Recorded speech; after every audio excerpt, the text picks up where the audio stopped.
Good evening. Good evening, citizens. Good evening, friends. Welcome to the June 22nd, 2017 board meeting of the Prince George's County Board of Education. Thank you all for being here this evening. Before we begin, I would like to ask you to please turn off your wireless communication devices or be sure that they are on silent so that they do not interfere with the taping of the meeting. And I will ask Mr. Valentine to please lead us in the board prayer and pledge of allegiance.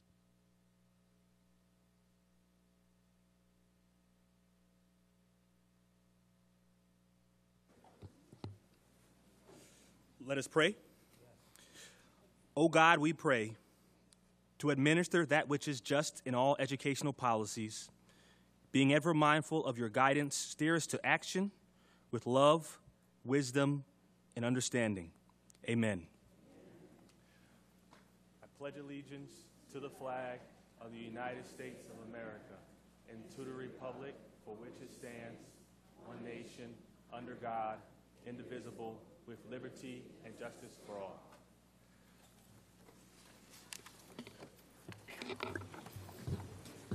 Mrs. Berkeley, would you please call the roll?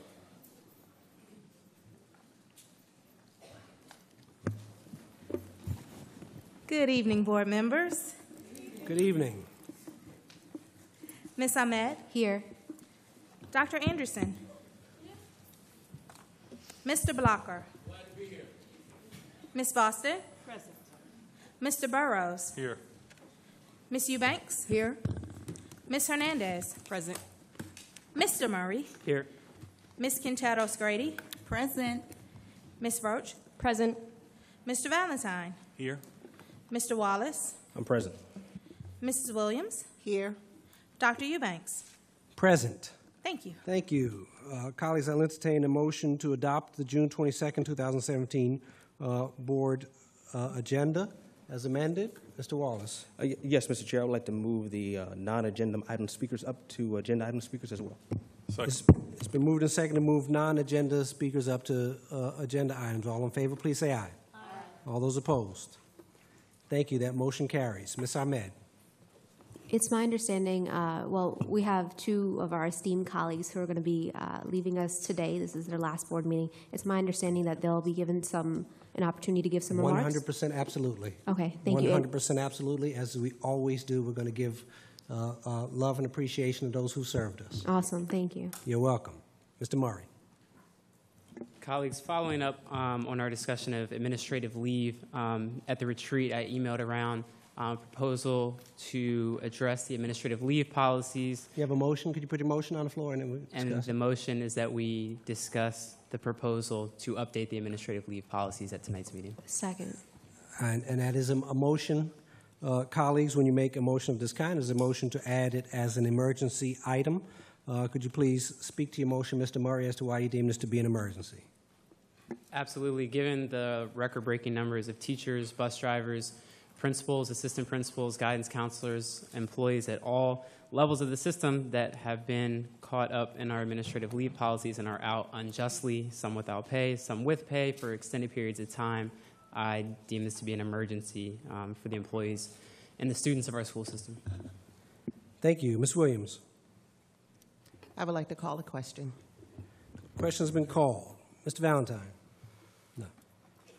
It requires a two-thirds majority to put this on as an emergency item. Ms. Berkeley, please call the roll.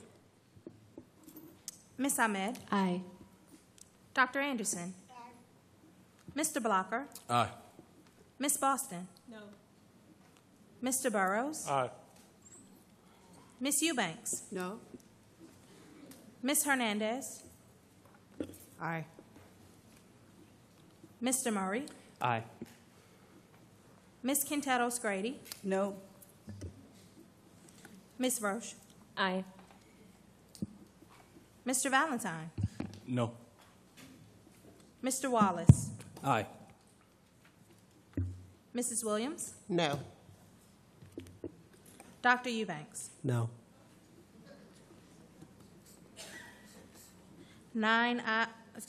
8 ayes, 6 nays. Thank you. It requires 10 votes, so that motion fails. Mr. Chairman. Yes, Mr. Burrows. Mr. Chair, there are a number of community members who called in before the deadline, but they're not on the list. And I recognize that we do have a policy that limits it to 15 speakers, but in the past it hasn't been enforced. So I wanted to know if it were possible to anyone who signed up to speak prior to the deadline to allow them to speak today. So that's my motion. Second. So I don't think that motion is in order. That's not a change of an agenda item. So that motion is out of order. Mr. Chair, I buzzed in earlier when we were getting ready to move the speakers up, and that was my motion Okay. I was going to make. That motion is out of order because it does not change the agenda. It changes policy, and the policy is enforced until it is changed. I have a point of clarification. That is my ruling. That is out of order, and we will move on. Is there any other motions to change the agenda? Otherwise, I will move to adoption. Mr. Chair, I move to overrule the chair. Second. It's been moved and seconded to overrule the chair. That item is not up for debate. Takes 2/3 majority. Please call the roll.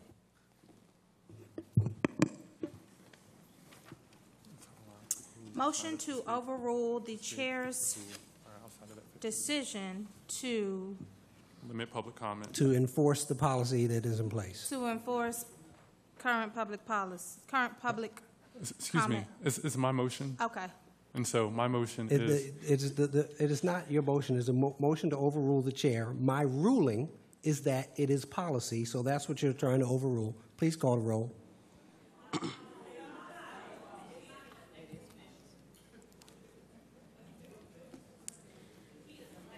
Ms. Ahmed? Aye.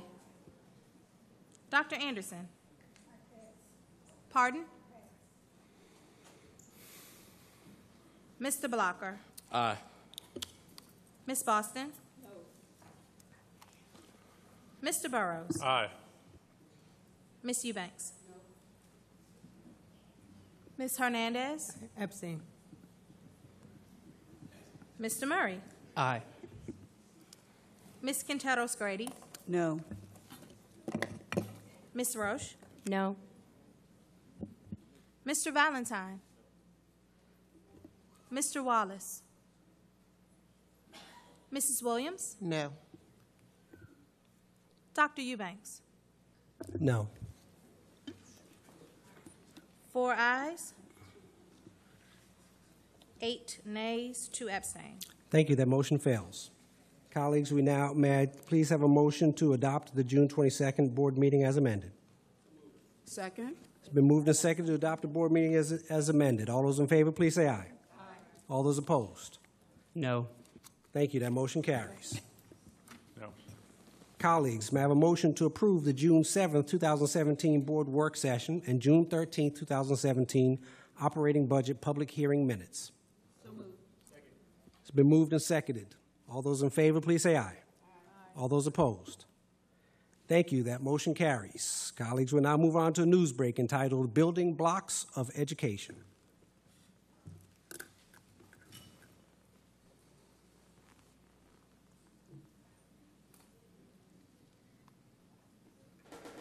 This is a really nice bathroom. Oh my God, it's a tub. Look how big the bathroom is. Living here. The most oohs and ahs for the newest house on Student Drive in Clinton came, not surprisingly, from Prince George's County students who, quite expertly, had built that house themselves. And would you buy this house if you could? Yeah, I would buy this house if I could. Because you know it was made well, right? Yeah, it was made by me too. It's like my own child. Really big child. Assisting Malik in the birth of that big child were 217 other students from 6 high schools who worked as masons, plumbers, electricians, and IT and HVAC specialists in constructing the ultimate student project, a building for the ages. This house is just amazing overall. Like, it's 3,400 square feet, and it's like, oh my gosh, I want to live here.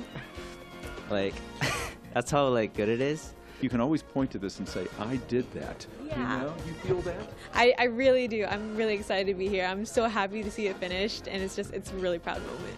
This latest of the 41 homes built since 1981 by Prince George's students enrolled in the FACTS program, Foundation of Automotive and Construction Technology, is arguably the biggest and the best ever. It's always a different group of kids, and we expand the houses a little bit more each year. They get a little bit bigger each year. So we expanded the master bathroom 2 more feet, the family room 2 more feet, the dining room 2 more feet. With 4 bedrooms, including an owner's suite large enough to throw a party, a luxurious bathroom featuring walk-in shower and sunken tub, a well-appointed kitchen, and beautiful exterior features like an arched window that looks good even in the rain. The 3,000 square foot house may be priced at $459,000, but is worth even more to the young builders who earned scholarships for their work and got an experience that's priceless. I got involved because it was a great opportunity. It's actual learning in the field. It's a hands-on experience that was really needed because we don't always have resources in the classroom to do stuff like this. I'm going to Catholic University. I'm going to study political science, but on a pre-med track. But if things don't work out, I'm going to become an architect. But be they future architects, IT technicians, or carpenters, if they had the money right now, most every student would buy the house they built and then give it away to a most deserving person in their life. I wonder if he would build a house for you. Would that be a good idea? Yes, that's my prayer. Congratulations to all the builders of that model home who are not only model students, but model sons and daughters as well. This is Dave Zarin reporting.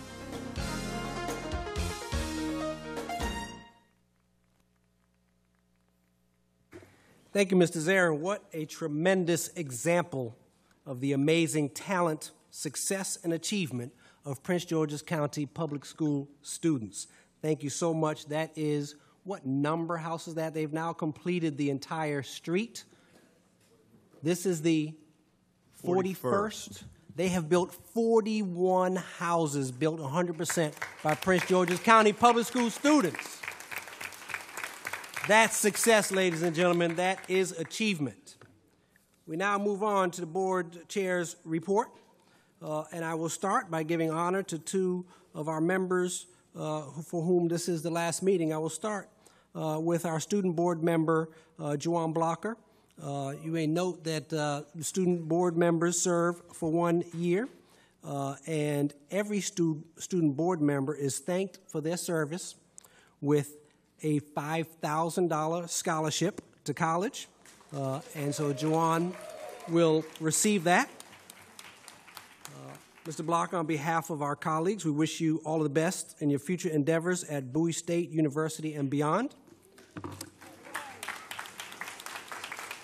We have, as we always do, a certificate of appreciation presented to Juwan Blocker, Parkdale High School Student Board Member, Board of Education, August 2016 to June 2017. Congratulations, Mr. Blocker. Please do give us some words. Well, I would like to thank you, Mr. Chairman, for that lovely introduction and an award on behalf of the Prince George's County Board of Education. I would first like to begin my remarks with holding up this picture. So in this picture, I was sworn in August 9th of last year, and in this picture standing beside me is my long-gone principal, Ms. Tanya Washington.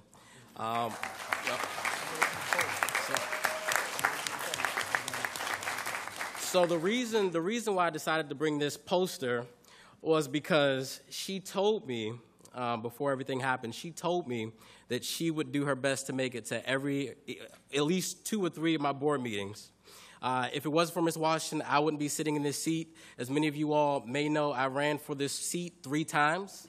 Ms. Washington was with me all 3 times, and again, I just love her so much, so I want to just start off with just recognizing Ms. Tanya Washington. I love you so much, and then I go from there. Now for my remarks. I would just like to first thank my family, my parents, my community, as well as all of the support. As many of you all know, it takes support, a strong support system, a village, to get to where you are as far as success. And again, if it wasn't for my community and the support, I wouldn't be here today. I think that I was able to hold true to my promise on behalf of 130,000 students, that I would advocate, that I would vote my conscience, and that I would ensure that we have more students involved politically and civically. Over the course of, over the course of this school year, I was able to get as many students as possible more active in our county student government as well as school board meetings. We were able to restore some funding for advanced placement for students that will be taking that exam. We were able to save the creative writing program at Hydesville Middle School, which is always a good thing.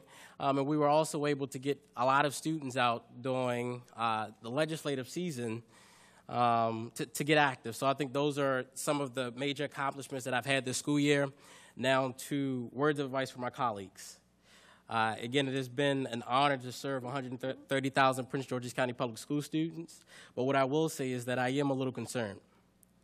I'm concerned at the amount of politics that we let get in the way of us sitting and advocating and voting on policy on behalf of our students. Now, what's interesting to me is that Faith Jackson, who was the student member of the board, I want to say back in 2008, 2009, I'm somewhat echoing the same things that she stated. And one thing that stood with me in her going away speech was that we will continue to be second to the bottom if we continue to let politics get in the way of our decision making. I would like to personally thank David Murray, Raheel Ahmed, Edward Burrows, and Dr. Beverly Anderson for all of their support. You know, I couldn't do it without you all. You know, my actions speak for myself. My actions speak for myself. Our actions speak for ourselves. There has been a lot that has transpired this school year, and again, I wouldn't have chose any of those out of those 4 or 5 people that I just listed. I wouldn't choose anyone else to sit and serve on the school board with. I will say that we have a lot of work to do. There have been several news stories that have come out. And again, I would just encourage our community to be as active as possible as we move forward. And again, I'll just conclude with that. We have a lot of work to do. And 2018 is going to be a big year. So make sure you all get out and vote out certain individuals that are not advocating for what's the best for our students.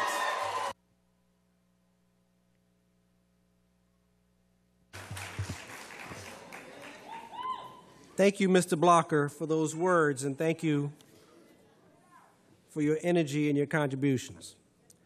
And now I'm going to move to our next member, and really pleased to give honor where honor is due. The late British philosophical writer James Allen once wrote, "No duty is more urgent than that of returning thanks." So we want to thank our colleague, Dr. Beverly Anderson, who served over the past 4 years and served this board, students, parents, and community of Prince George's County with great skill and integrity. Her contributions have been many over the last 4 years, including serving as chair of the Finance, Audit, and Budget Committee for 3 years, feverishly advocating for literacy and numeracy programs and to advance student achievement and to make our education offerings stronger than ever. I know I speak on behalf of our entire board in Prince George's County Public Schools for thanking you for your hard work and dedication, and your impact on the school system has been significant and will be lasting. We have also a plaque for your 4 years of service. Thank you for your tireless efforts and unwavering support of students, staff, and constituents of Prince George's County. The Foundation for Reform in Prince George's County Public Schools is attributable to your dedication and commitment to improving education and ensuring equitable access to quality instruction for all students, given us 22nd day of June, 2017. Thank you, Dr. Anderson.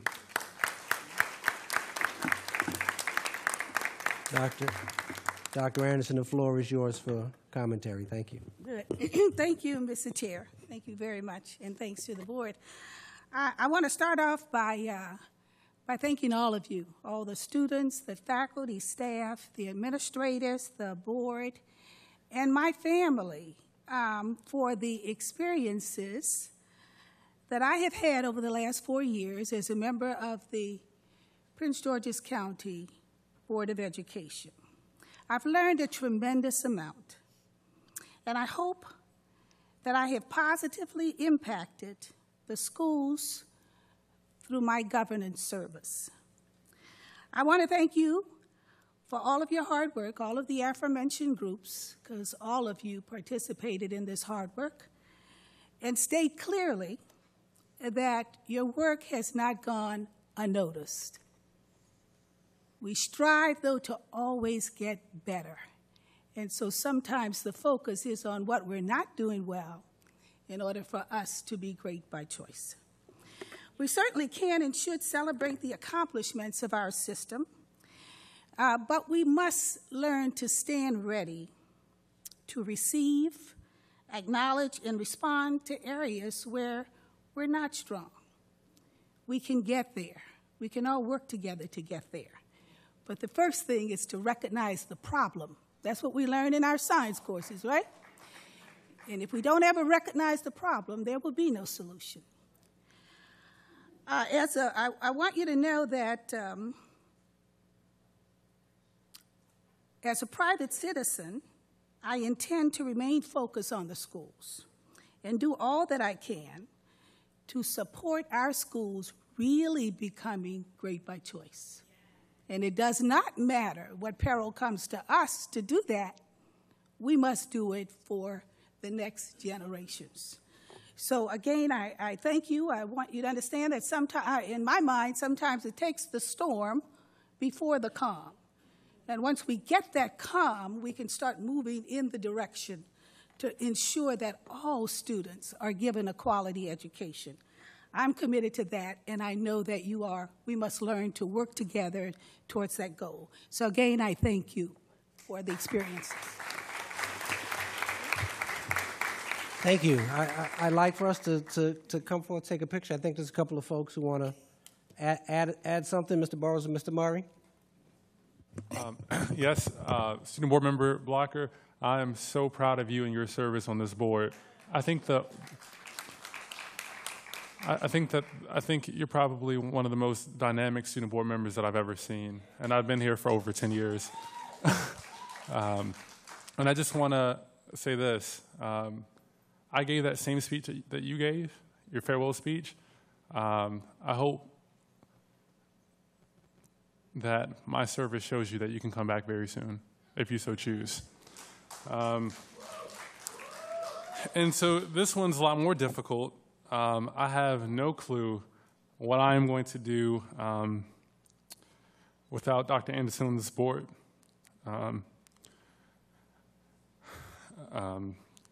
You've taught me many lessons that I will take with me forever. I think one of the main lessons that you've taught me, aside from being prepared, reading all the material, was that it's so important to have integrity.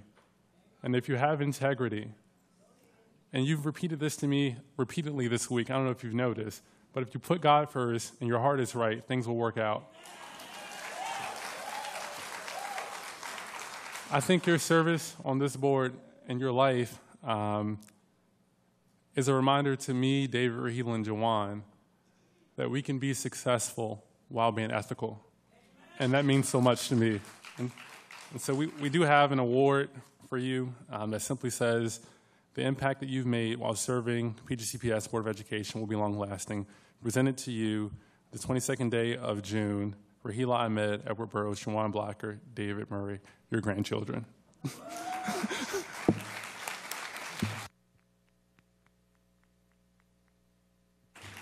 Mr. Murray, did you have something for Jawan? I'm going to ask you guys to do it kind of quickly to make sure we get our picture. I will be brief, Mr. Chair.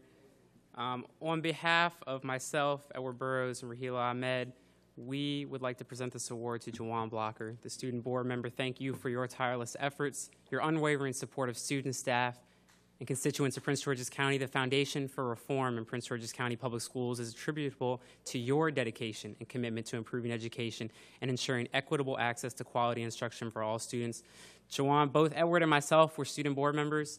I'm pretty outspoken now at 25, but as a high school senior, I couldn't do the things that you did this year. I could not. On behalf of every single student and family who won't be burdened by paying for AP fees next year, on behalf of the students and families at Hyattsville Middle School who will have a creative writing program now, tomorrow, and for years to come, Jawan, you are a special student board member. You are a bright young man.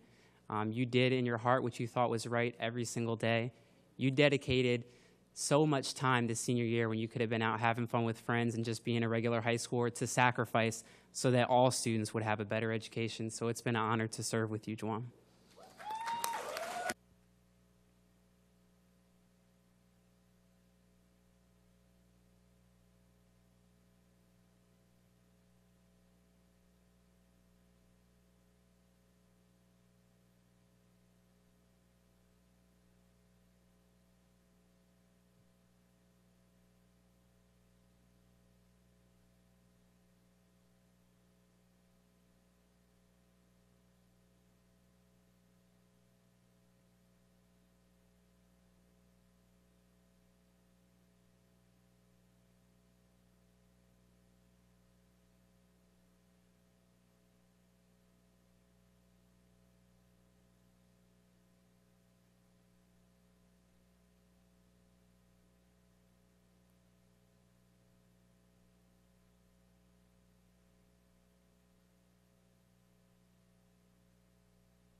Thank you. I'll move on to my chair's report at this time. And again, each of us serve because of our core belief in our students. No matter what happens, we continue to believe that. I thank each of you for your commitment and love for our students every day. I'm going to highlight, in fact, in my board report, we have a lot of work to do. I won't go through all the notes about all of our incredible successes. I want to call out a couple of students that are in my notes just to talk about the idea of great academic achievement and what that means. And behind all this great achievement that we've seen in our system are incredible stories of success and overcoming obstacles. So we know that so many of our folks have come to their achievement with great trials. And I want to give a few examples, like Academy of Health Sciences student and cancer survivor Aaliyah Ellsworth, who spent most of her freshman year in the hospital. You can give her a clap, absolutely. Through persistence, perseverance, and support of faculty and staff, she was able to complete her studies, and she will attend Howard University on full scholarship this fall. And how about Fairmont Heights High School? By the way, the new Fairmont Heights High School, which will open its new campus this fall. Senior Michelle Adams, who overcame obstacles through support from school-based youth advocates. Michelle, who struggled greatly with behavioral issues and other family issues, is now the recipient of a scholarship to attend Stevenson University. Let's give her a break. And while we're on Fairmont Heights, there's another great senior, Ann Alpha, who had the highest number of college acceptances in her class and the second highest scholarship total with, yes, folks, $500,000 in scholarship offers. Ann has battled sickle cell anemia for most of her high school years, which required frequent hospitalizations. She was able to attend and graduate with her classmates on May 31st and will attend St. Mary's College in the fall. Let's give her a break.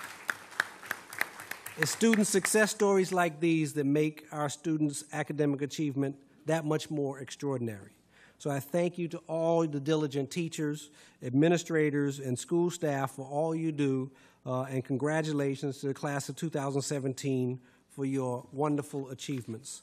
A couple of other things before I turn the stage over. First, this past Monday evening, the Male Educators Network of Prince George's County Public Schools and Fatherhood Forum, under the leadership of board member Curtis Valentine, who's done yeoman's work in supporting fathers throughout his time on the board. Let's give him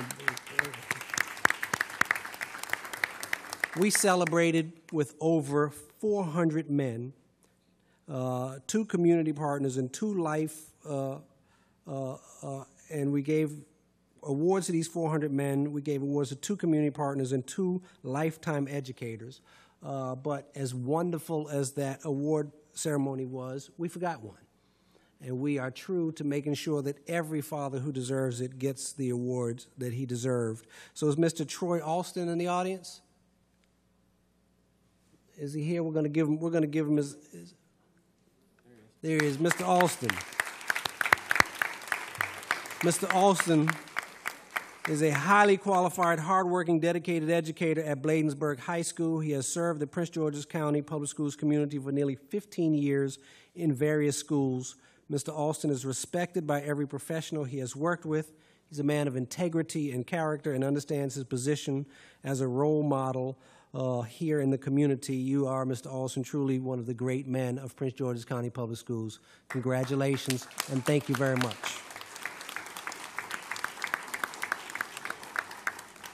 They're going to come, and he's going to give him his award.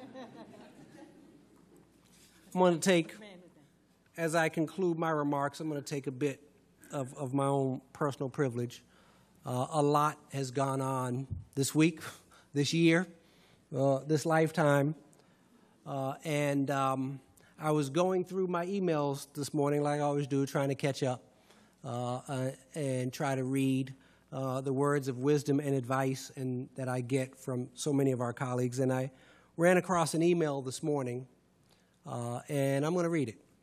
I'll give a little bit of context that I started my career as an educator 32 years ago, it would be now, in 1985, as a caseworker and counselor. So I'm going to read this letter that I got today. Hello, sir. I saw you a couple of years back on TV for a topic I cannot recall at this time and said to myself, I should contact him. However, time passed and I did not. As of late, I have seen you in the news for obvious reasons, and your name was mentioned today on a news story which prompted me to send you this email. I hope you remember me. My name when you knew me was Stacy X, I won't say her last name, and I'm from Pittsfield, Massachusetts. I was a loud, wild young girl in your Upward Bound program in Amherst. I want you to see that seeds planted do stick. And being in the field we are in, sometimes we never hear from those whose lives were impacted by our care.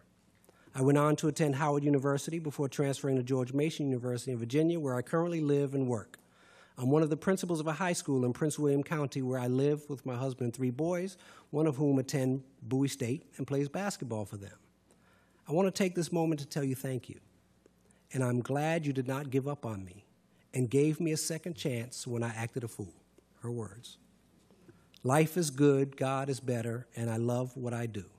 I pray blessings upon you as you navigate through your purpose and create sustainable change. She ends, maybe one day our paths will cross again. I want to dedicate that to every one of the educators in this room and everyone who touches lives every day. We don't always get, yes, please.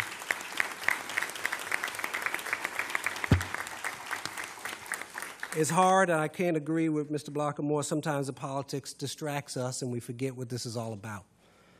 We forget the passion that brought each of us here to this room and in this dais. And so, and I want to thank Stacy, and I want to thank God, because boy, oh boy, did I need that today. So with that concludes my chair's report, and I will turn the floor over to Dr. Maxwell for the CEO's report. Thank you, Dr. Eubanks, members of the board. Good evening, everyone. I want to start by congratulating our newest alumni, the Prince George's County Public Schools class of 2017. Your success speaks for itself.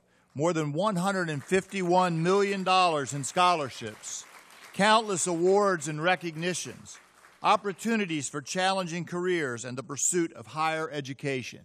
Congratulations to all of you, class of 2017.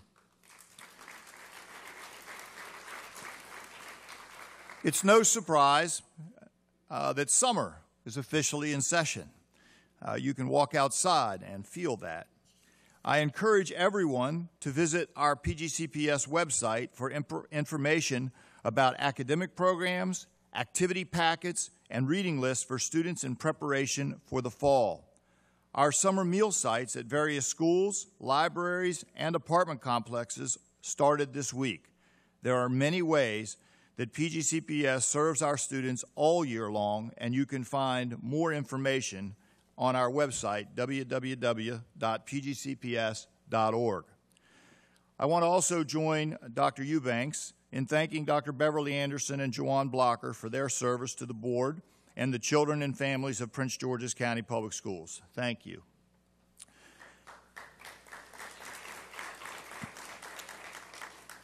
At this time, I would like to address the claims of systemic corruption regarding our graduation rates. The class of 2017 was just starting high school when I came back to Prince George's County in 2013. My team has spent the last 4 years focused on giving our students opportunities to meet the same expectations, the same standards, and access to the same supports as their peers across this state. The false allegations about our graduation rates strike at everything that Prince George's County schools stand for, past, present, and future. These allegations denigrate why teachers teach and why principals lead. They are a personal attack on every teacher, counselor, administrator, and employee in this system.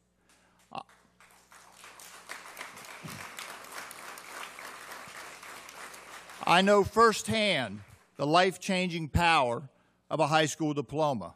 I am the only one of my siblings to graduate high school, a Prince George's County high school.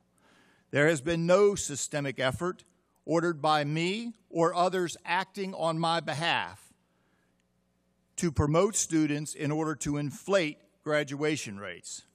The changes we have made to provide additional student supports are modeled on best practices in other districts. Our new grading procedure puts us on par with our neighboring jurisdictions. Our credit recovery system is replicated by the majority of districts in Maryland. All of our efforts are focused on providing students with multiple pathways to success. My team and I remain open to resolving any concerns that are brought to us about what employees may have seen or others have seen in our schools. And we will continue our normal process of grade and credit audits and addressing any irregularities. But I will not accept the complete mischaracterization of Prince George's County Public Schools and the hard work of our students and staff. Our students and staff are amazing, and it is about time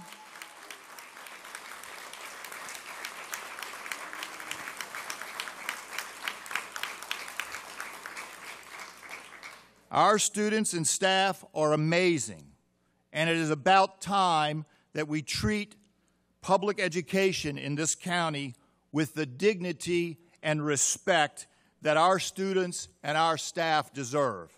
Thank you for all you continue to do, working in service to the children and families of Prince George's County Public Schools. Thank you.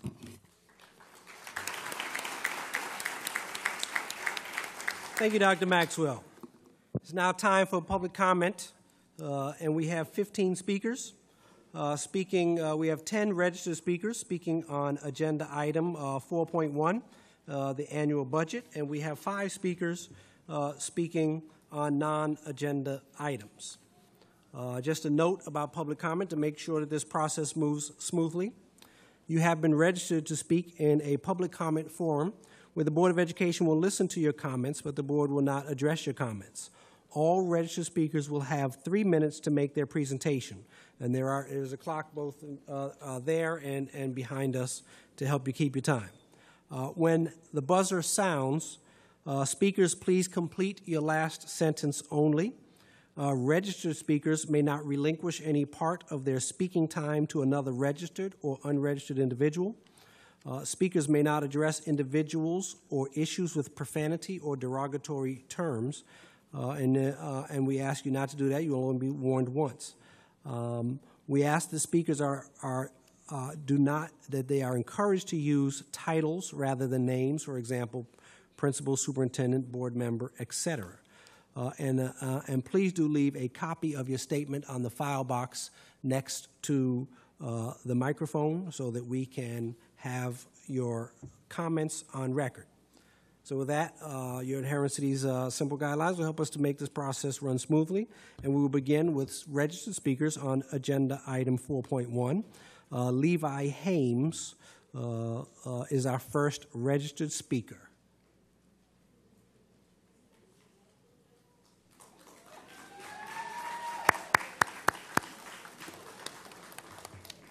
I'm going to ask Eddie, you're going to do me a favor, Eddie. You're going to move over one because do we have a stand for the young man today? Good, we have a stand. Okay, that's fine, Eddie.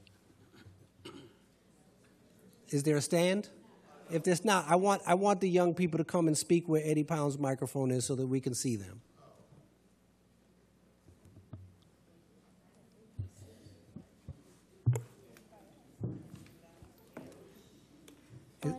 Make sure his mic's on, Eddie. Speak right into it, young man. Hola, mi nombre es Levi Haynes y esta es mi hermana Ruby.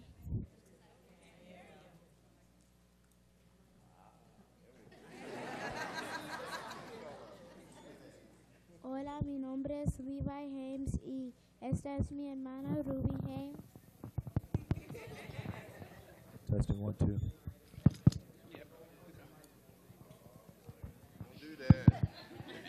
He loves these. Don't do that. Hola, mi nombre es Levi Haynes y esta es mi hermana Ruby Haynes. Somos estudiantes de la escuela en inmersión doble español. César Chávez estaré en tercer grado y Ruby segundo grado en septiembre.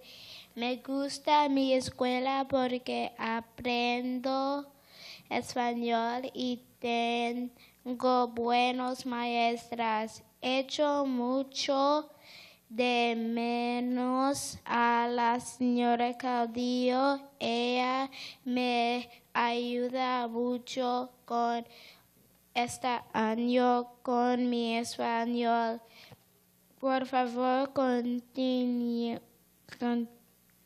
continúen apoyando la inmersión en español en mi escuela porque estoy aprendiendo mucho y puedo hablar con mi tía Lucy. Gracias a los miembros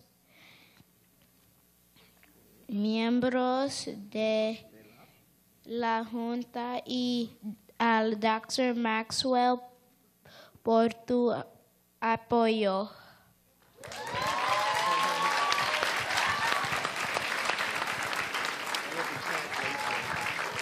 The translation in English. Do I read it? Okay. Hello, my name is Levi Haynes, and this is my sister Ruby Haynes. We are students at Cesar Chavez Dual Spanish Immersion School. I will be in 3rd grade and Ruby 2nd grade in September. I like my school because I get to learn Spanish and I have great teachers. I miss Miss Gaudillo very much. She helped me a lot this year with my Spanish. Please continue to support Spanish immersion in my school because I am learning a lot and I get to speak it to my godmother, Auntie Lucy. Okay. Thank you, board members and Dr. Maxwell, for your support. Wildcats, roar!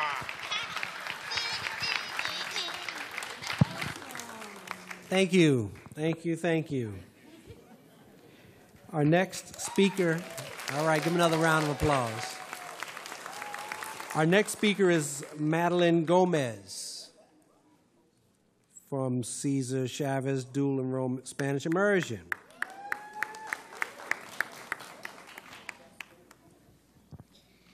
Good evening. My name is Madeline Gomez. I will be going to 2nd grade at Cesar Chavez Dual Spanish Immersion School. I want to thank the members of the board and Dr. Maxwell for giving us the opportunity to learn English and Spanish. I really like my school because my teachers are fun and caring. My favorite class is science with Miss Urbanski. She is very kind and helpful. I would like to continue learning Spanish until I go to college. Please continue to support the immersion program because I want to keep learning Spanish so I can teach my little brother Henry. Thank you.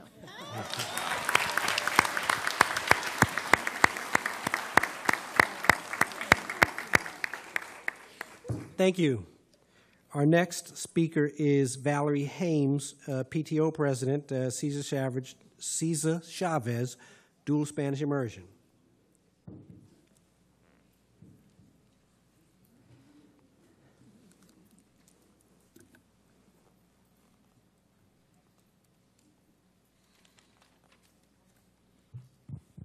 Good evening. My name is Valerie Haynes, and as stated, I'm the PTO president at Cesar Chavez. You just met my 2 lovely rising kindergartners. I would like to thank Dr. Maxwell and the members of the board for working so diligently to bring the immersion programs to our county. Cesar Chavez is unique by being the first dual language immersion program in the county, and as a parent in the first cohort of this pilot program, I trusted the county by enrolling my child in the school. Now, as the PTO president, I see the impact that this program has had in my children and their classmates. My daughter joined the program in 1st grade, and if you hear her speak in Spanish, you'll be amazed what 1 year with great teachers accomplished. In order to give more families the opportunity to access this program, I would like to ask that the county continues to fund the program so that it can maintain its quality and integrity.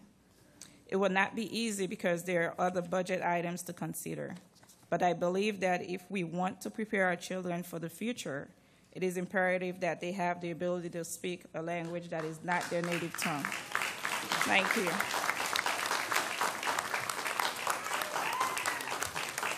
Thank you, Ms. Haynes. Our next speaker is Teresa Dudley, President of Prince George's County Educators Association.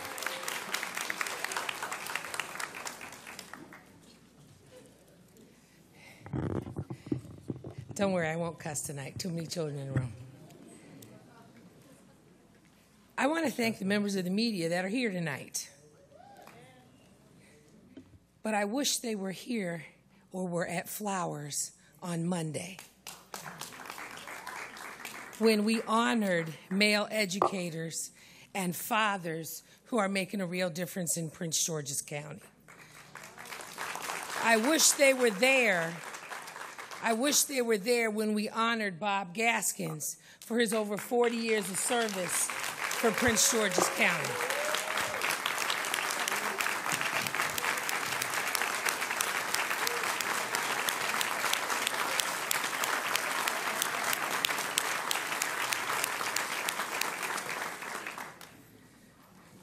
I wish they were there when my son won $2,000 in the NAACP AXO competition a while ago.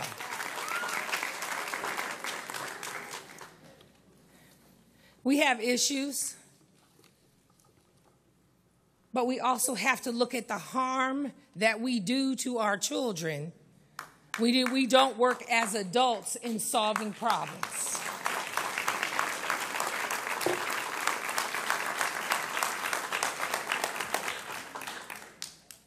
Restorative practices teaches our children that their actions create harm. When they cuss a teacher out, when they fight with their classmates, it's harm. That's why I'm here today to again ask you to make sure that restorative practices is included in the budget this year. It is important that we stop suspending our children for insubordination and disrespect so that they continue to stay in the classroom learning and achieving, because we are great. Our students are great and our teachers are great. And all of this controversy is taking our mind away from what we need to be focusing on, and that is our children. And I want to make sure I stay on focus with that tonight. I want to stay focused on the fact that our teachers are way off of step.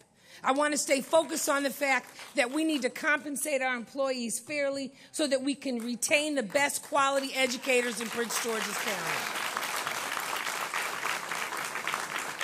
I want to stay focused on the needs of our new educators that are coming into the system so that we provide mentor teachers and par educators to make sure that they can get the education that they deserve so that they can be competent in the classroom and not crying in the stairwell their first year teaching. I want to make sure that children eat. I want to make sure that the Healthy Start Breakfast program is funded.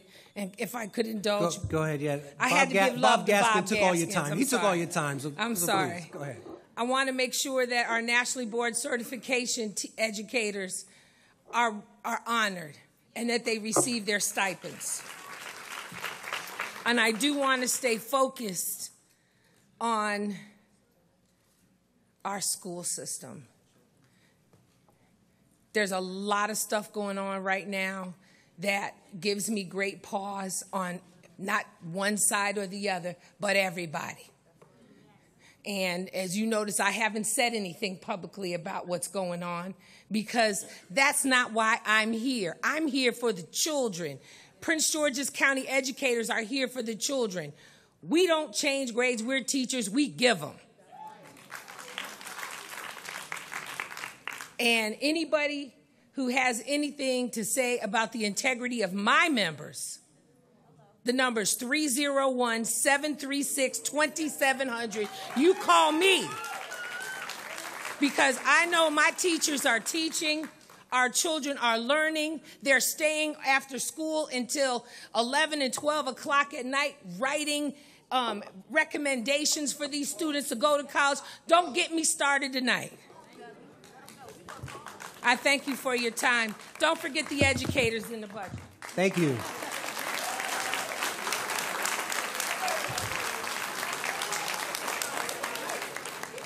Thank you, Ms. Dudley. Our next speaker is Kent Roberson. Is Kent Roberson here? Kent Roberson, going once. All right, how about Michelle Clark? Kimberly Wilkes crossed out. She left. Good evening again.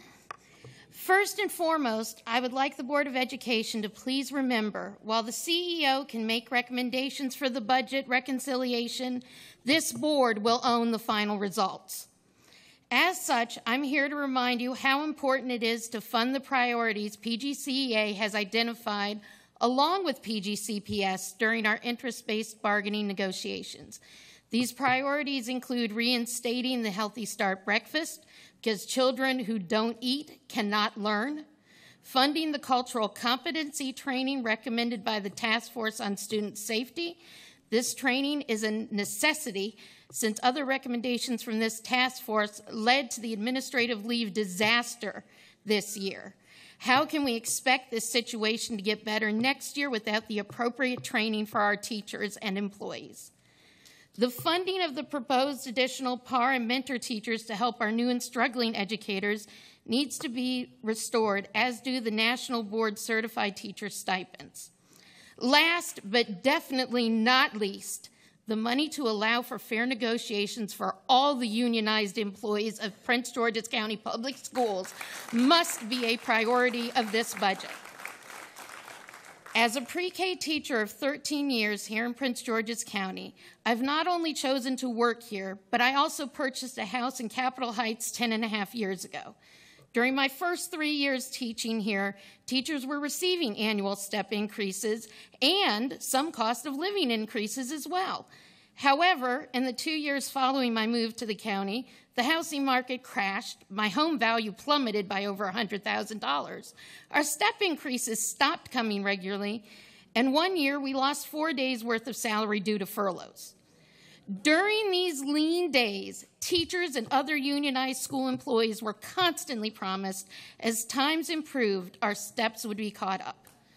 While this is not the board that made those promises, this board needs to take the steps necessary to make the school system employees whole. At this point, not only do the teachers and school workers who really make a difference in our students' lives not receive hefty bonuses, but once again, we may not even receive the step we should receive every year. While our county executive went on the news and declared the county received more revenue than expected from the opening of MGM, and that county employees would receive salary increases as a result, somehow he failed to put the additional funding in the education budget so all PGCPS employees could benefit from those funds. As such, I'm asking this board to allocate funds within the existing budget to fund step increases this year, because 2% every year is not enough to pay my bills and allow me to pay my mortgage. Thank you, and have a good night.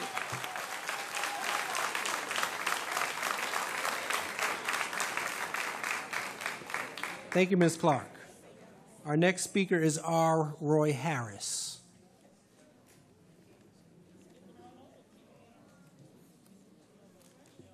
Sorry, is R. Roy Harris here?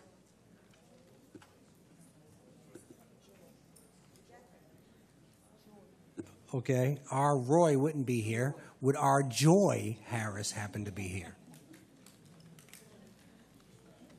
Okay, no Roy or no Joy. Okay. How about Christopher Gorski?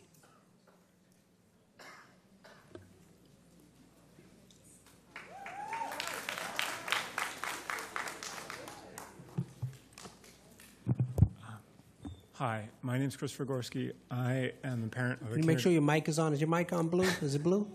Is it blue? Yes, sir. Okay, good. Yes, sir. Good evening. My name is Christopher Gorski. My daughter, Talca, has just completed kindergarten at Cesar Chavez, dual Spanish immersion kindergarten, and I wanted to ask you to please continue to support the language immersion programs in the county. My daughter has found that the staff is outstanding. They tirelessly support the students, including my daughter, who has a hearing impairment, which has not stopped her from speaking Spanish all over the house and singing Moana songs in Spanish until I am very happy to hear it over and over and over. I think that the students that you've heard from Cesar Chavez and also Ms. Haynes have made the points more eloquently than I can, but I just want to tell you that earlier today I read about a study done in Portland, Oregon, and their students, when randomly assigned to traditional education or dual language immersion programs, by the 8th grade, those who were assigned to the dual immersion programs were performing in reading levels, one grade level in excess of where they, of the 8th grade level. And so thanks very much for continuing to support these essential and outstanding programs, and I appreciate your time. Thank you, Mr. Gorski. Our next speaker is Jonica Dreyer.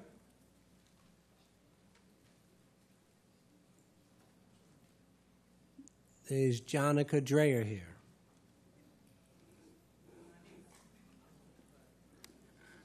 All right, moving to speakers on agenda item 6.4, College Park Academy Charter Renewal. I have Robert Day Sr.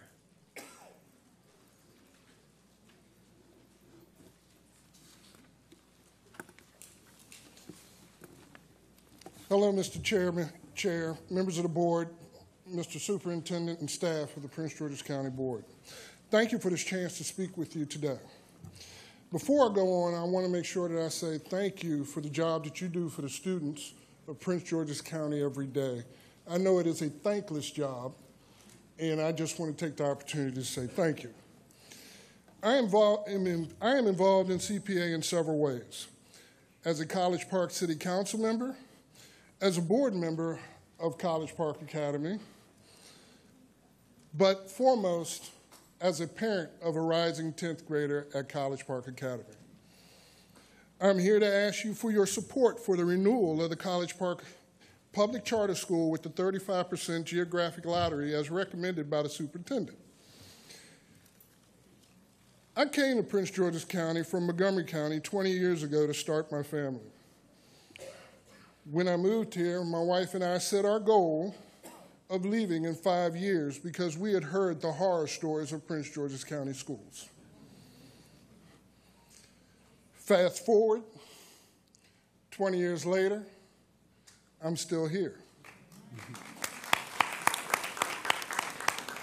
One of the reasons we stayed was because our kids actually got into the French immersion program. So I will just say it is a great program, and we think the immersion program should stay. We took the leap of faith and applied for CPA because we saw a tremendous upside of this program for our youngest son. And as many of you know, taking a chance with your child's education is risky and not something to take lightly. In 2014, College Park Academy introduced the blended education model to Prince George's County students. And just 4 years later, CPA has developed as a leader in Prince George's County, excelling in key areas such as state test scores, attendance, and student progression. Yes, we have made strides towards developing and building this school and program, but we still have a ways to go. We are 2 years away from our first graduating class. We're 3 years away from our first full program graduating class. And I would like to see this program continue and see the outcome of when it reaches its maturity. We support CPA requesting the students who live near the school to fill up the 35% of the school seats for many reasons, including schools are better when families and local communities are involved. 2 out of every three seats will still be filled by students from the countywide lottery. The elementary schools that make up the catchment area are radically diverse, and their farm rates are higher than even the school district as a whole. But I will finish up here real quickly. It is through the hard work of the partnership between the University of Maryland and the Prince George's County Schools that we are just starting to see the real benefits of College Park Academy. Thank you. Let's work together to continue building the success of the blended and online learning environment, and I hope you vote yes for this recommendation. Thank you, sir. Thank you. We now have speakers on non-agenda items. We'll start with Matthew Weber.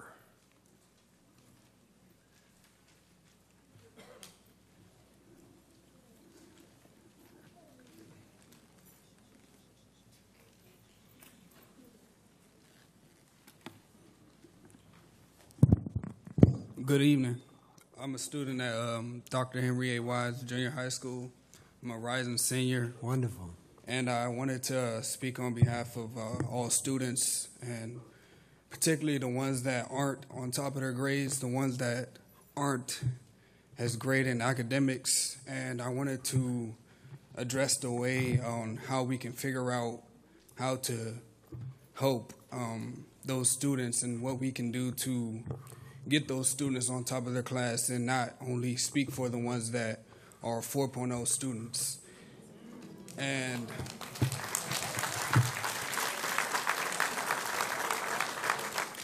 I wanted to find a way to how we can embrace students' passions and not force them to learn things that they won't really apply to their lives. And I wanted to speak for the student that feels like an outcast because he's not able to be as creative as he wants to be because the educational system doesn't embrace his passions. And I just wanted to come here today and be able to get my voice heard, and kind of feel like a fish out of water, but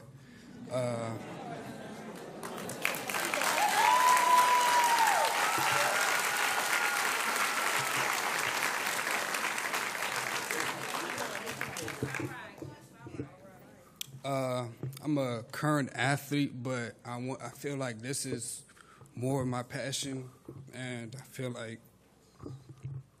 being able to speak for the Black community.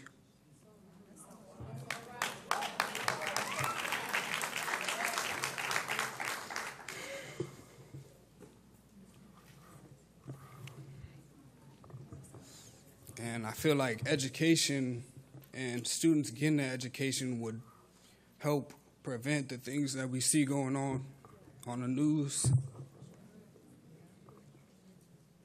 so that our young community and our future generation aren't working jobs that they hate.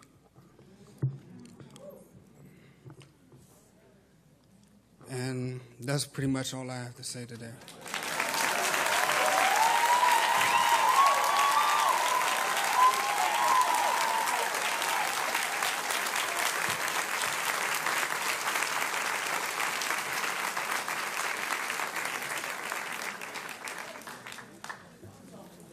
Thank you, Mr. Weber, for those incredibly powerful and wise words.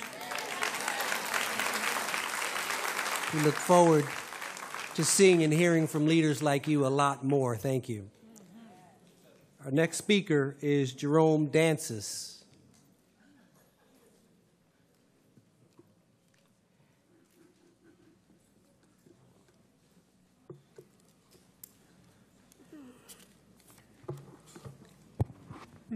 All right. Good evening. My name is Jerome Dancis. I'm a retired professor of mathematics at the University of Maryland. And at the colleges, we are concerned that over the past couple of decades, the Prince George's County schools, as well as schools else around the state and the country, have become more successful at getting African Americans into colleges. In Maryland, while at the same time, fewer of these graduates could understand their social studies textbooks or do Algebra 1 when they enrolled in a college in the state of Maryland. You know, when a ninth grader is reading on a grade 6 level, he or she will have great difficulty fully understanding his textbooks. This ninth grader is trapped. His teacher, her teacher, are also trapped. And this produces daily frustration for the student, and sometimes this frustration contributes to the student acting out inappropriately. And then you have the suspension problems that you don't need. There needs to be good reading instruction in all grades, and it's a system thing. It's not any teacher. The number of African American graduates from the school system in 2005 who went to colleges in Maryland was about 2,500, but only 1,400 were ready for college reading. And in 2005, that was quite a bit less than it was in 1998. The only current data I happen to know is that for Duval High School, 2 years ago when they took the English language state test, 1 in 5 of the girls was seriously behind in reading, as well as 1 in 3 of the boys. This is not just behind or even close. I'm talking seriously behind. Duval is the only high school I've seen data for, but I think every parent deserves to receive the data for their child's high school.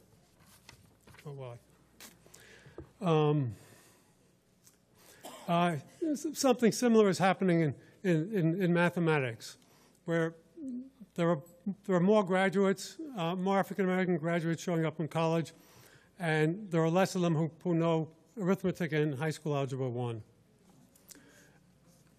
And it wouldn't be so bad if they could just take remedial math and proceed.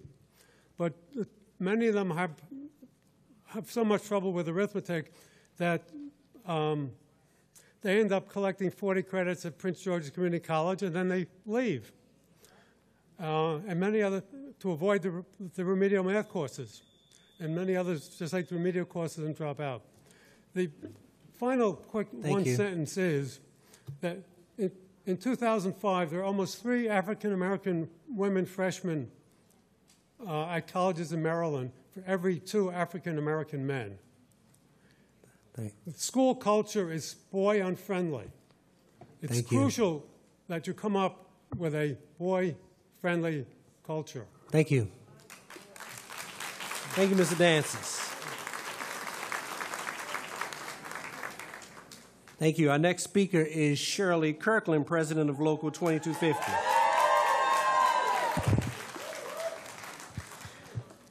Good evening, board members and administration. I'm sorry I didn't make it today, but I love you. I'm going to miss you.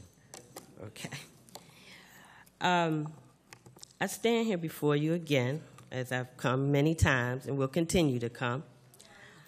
I've been speaking at the board meeting since April 2016, and the message is still the same. Every topic has brought me to the conclusion that much of what has been shared has fallen on deaf ears. And administration have been slow in their efforts of making positive change for employees, but most of all for the children we serve. Enough is enough. We must stop pointing the fingers and take corrective action to make a positive change. And this requires accountability. I ask, why is it fair that the employees of this school district have to face intimidation, coercion, retaliation, legalized bullying, and demoralization, but can't properly receive their earned compensation? If a man or woman work for honest living, why should they have to fight for fair wages or for administration to uphold our legal negotiated contract? It amazes me how this school district did more with less money, but for the last 4 years, our CEO have been asking for more funds. But if monies were allocated properly, then there would or should be funds in the reserve. But misallocation, waste, lawsuits, arbitrations, etc., administration would have us to believe that because $94 million was cut, that there is not enough funds to fulfill long overdue salary increases to the hard-working men and women of this school district who have proven their dedication over and over by working with skeletal staffing, working without the necessary equipment, working in unsafe working environments, etc. But the work continues to get done. I am so deeply ashamed and saddened at what you have allowed to happen with the future of this county.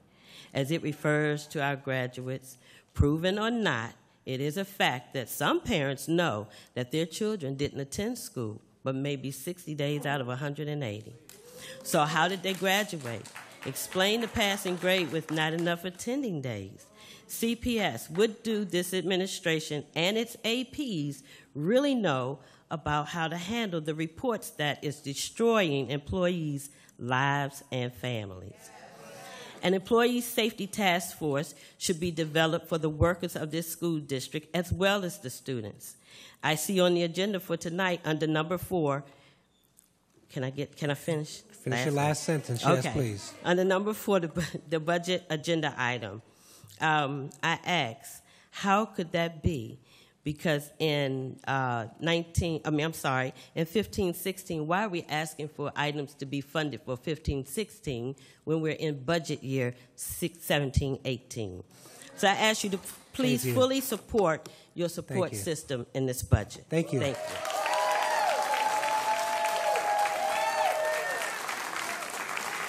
Thank you. Thank you for your service, Ms. Kirkland. Our next speaker is Tracy Miller, principal of Gwynn Park High School.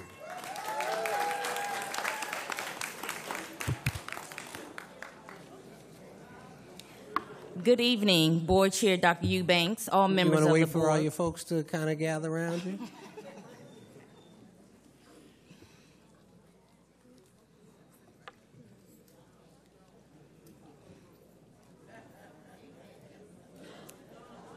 Wow.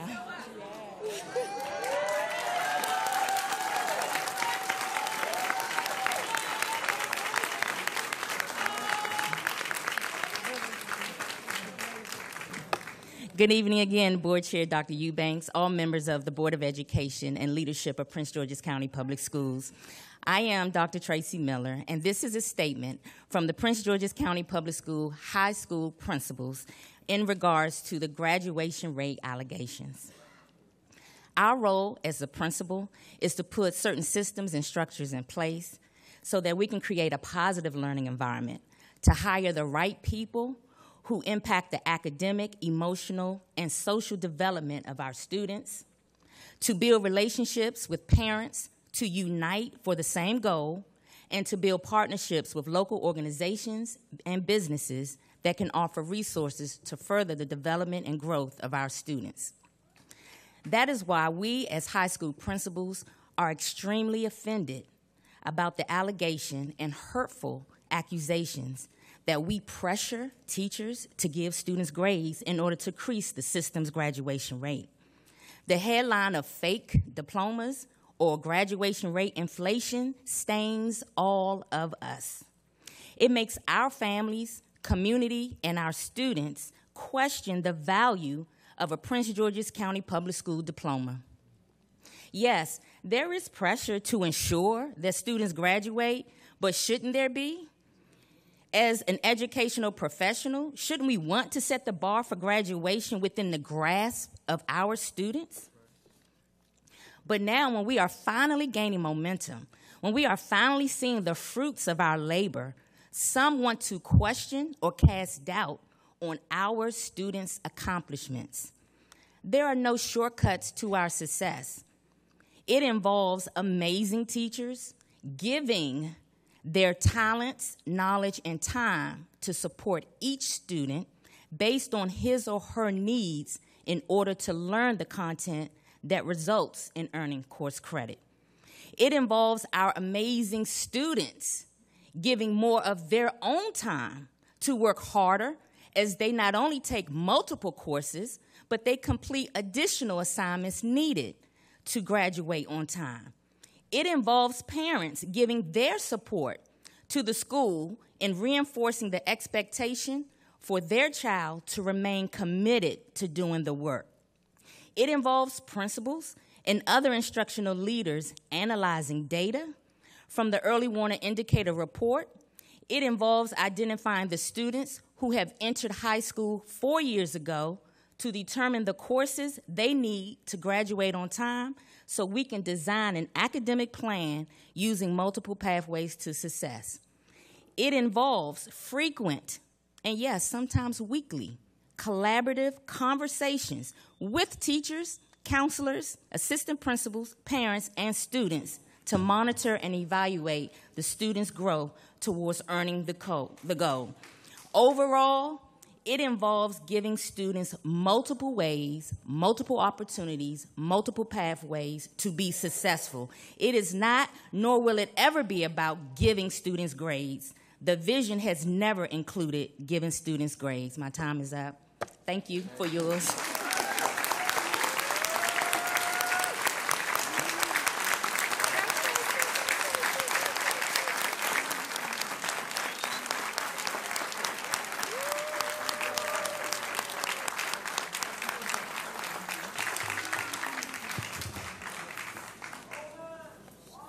Thank you, and thank you to each of the principals and administrators here and across the county for your service.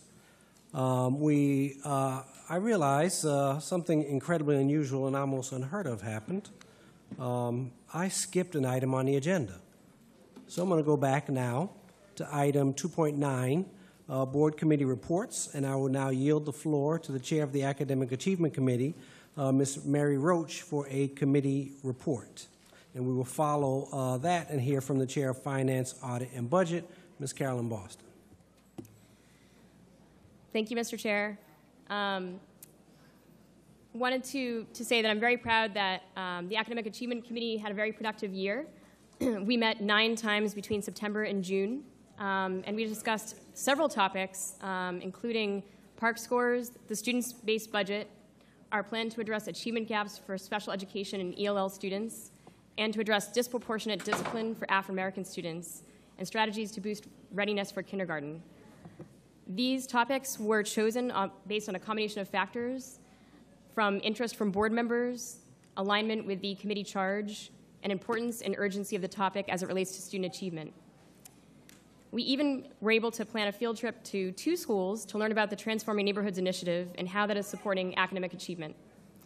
Across all the topics we discussed this year, we accomplished 3 things. 1, we got more clarity on the status of the topic in terms of how well it is supporting student achievement, often hearing directly from our principals and teachers, who you heard from many of them tonight, and some of them came out after a hard day of work and came all the way to Upper Marlboro to share with us their insights. We thank them for that. Hearing the status of these topics... Ms. Roach, I'm going to just have you slow down a bit. Could I ask folks to close this door behind you? It's still a little noisy. I want to make sure that we can hear Ms. Roach's report.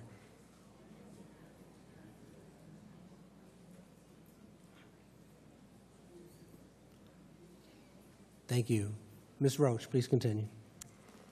Hearing the status of these topics has enabled us as a committee to identify effective ways to monitor progress and identify next steps to strengthen the work going forward.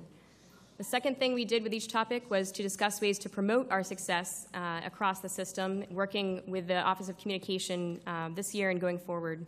And the third thing we did was determine next steps for these topics beginning this summer and through next school year. Among the things that we're proud that we accomplished, a couple of things include requests for the administration to take immediate action on a few things, including to develop and share across all high schools a model document for college and career guidance that is an exemplary document versus what we've had up to this point where high school counselors had to come up with their own document, to develop a pre- and post survey to determine the impact of literacy coaches on instruction that will be given to teachers and principals next school year, and to facilitate a way for the principals who are using their school-based budget funds really effectively and creatively to share these examples and strategies with their colleagues for peer-to-peer professional learning. I want to thank our Vice Chair, Sonia Williams, our liaison, Dr. Goldson, and our committee members, Loopy Grady and Pat Eubanks, for a great year, and we look to build on this hard work next year to support all our students for strong academic achievement.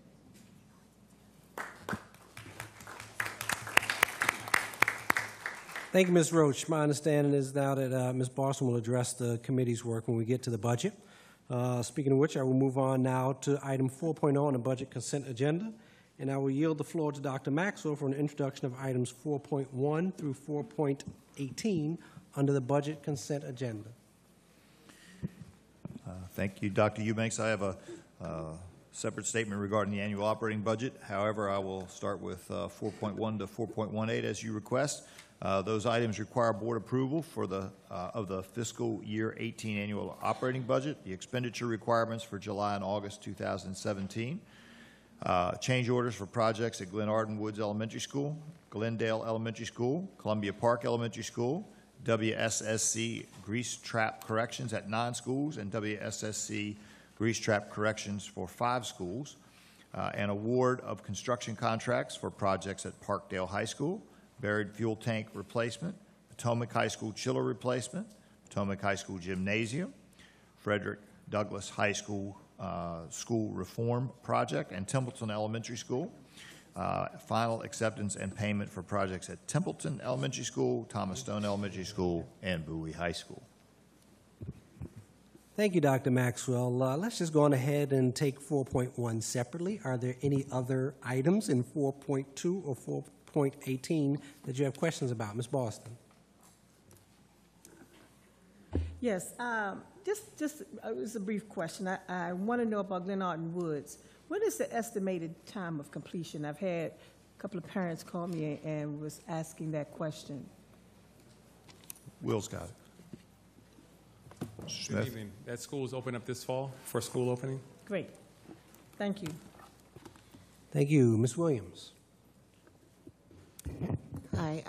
I just want to thank the CIP and maintenance group. I always get the name wrong.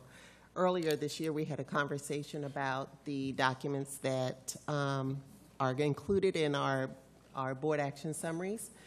And what is presented now compared to what was presented before, it's more concise. We're able to follow it and get right to the point for what we need to review. And I just want to thank you all for implementing that this year.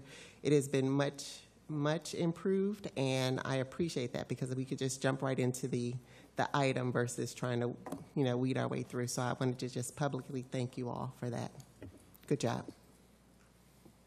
Thank you. And I probably should have started with this. Let me put on the table a motion to approve items 4.2 through 4.18 under budget consent agenda. It's been moved and seconded. Any more questions about that? Seeing none, I will put the vote before you. All those in favor, student board member cannot vote on budget consent, but everyone else, all those in favor of approving items 4.2 through 4.18, please say aye. Aye. All those opposed say no. Thank you. That motion carries. I will move on to item 4.1.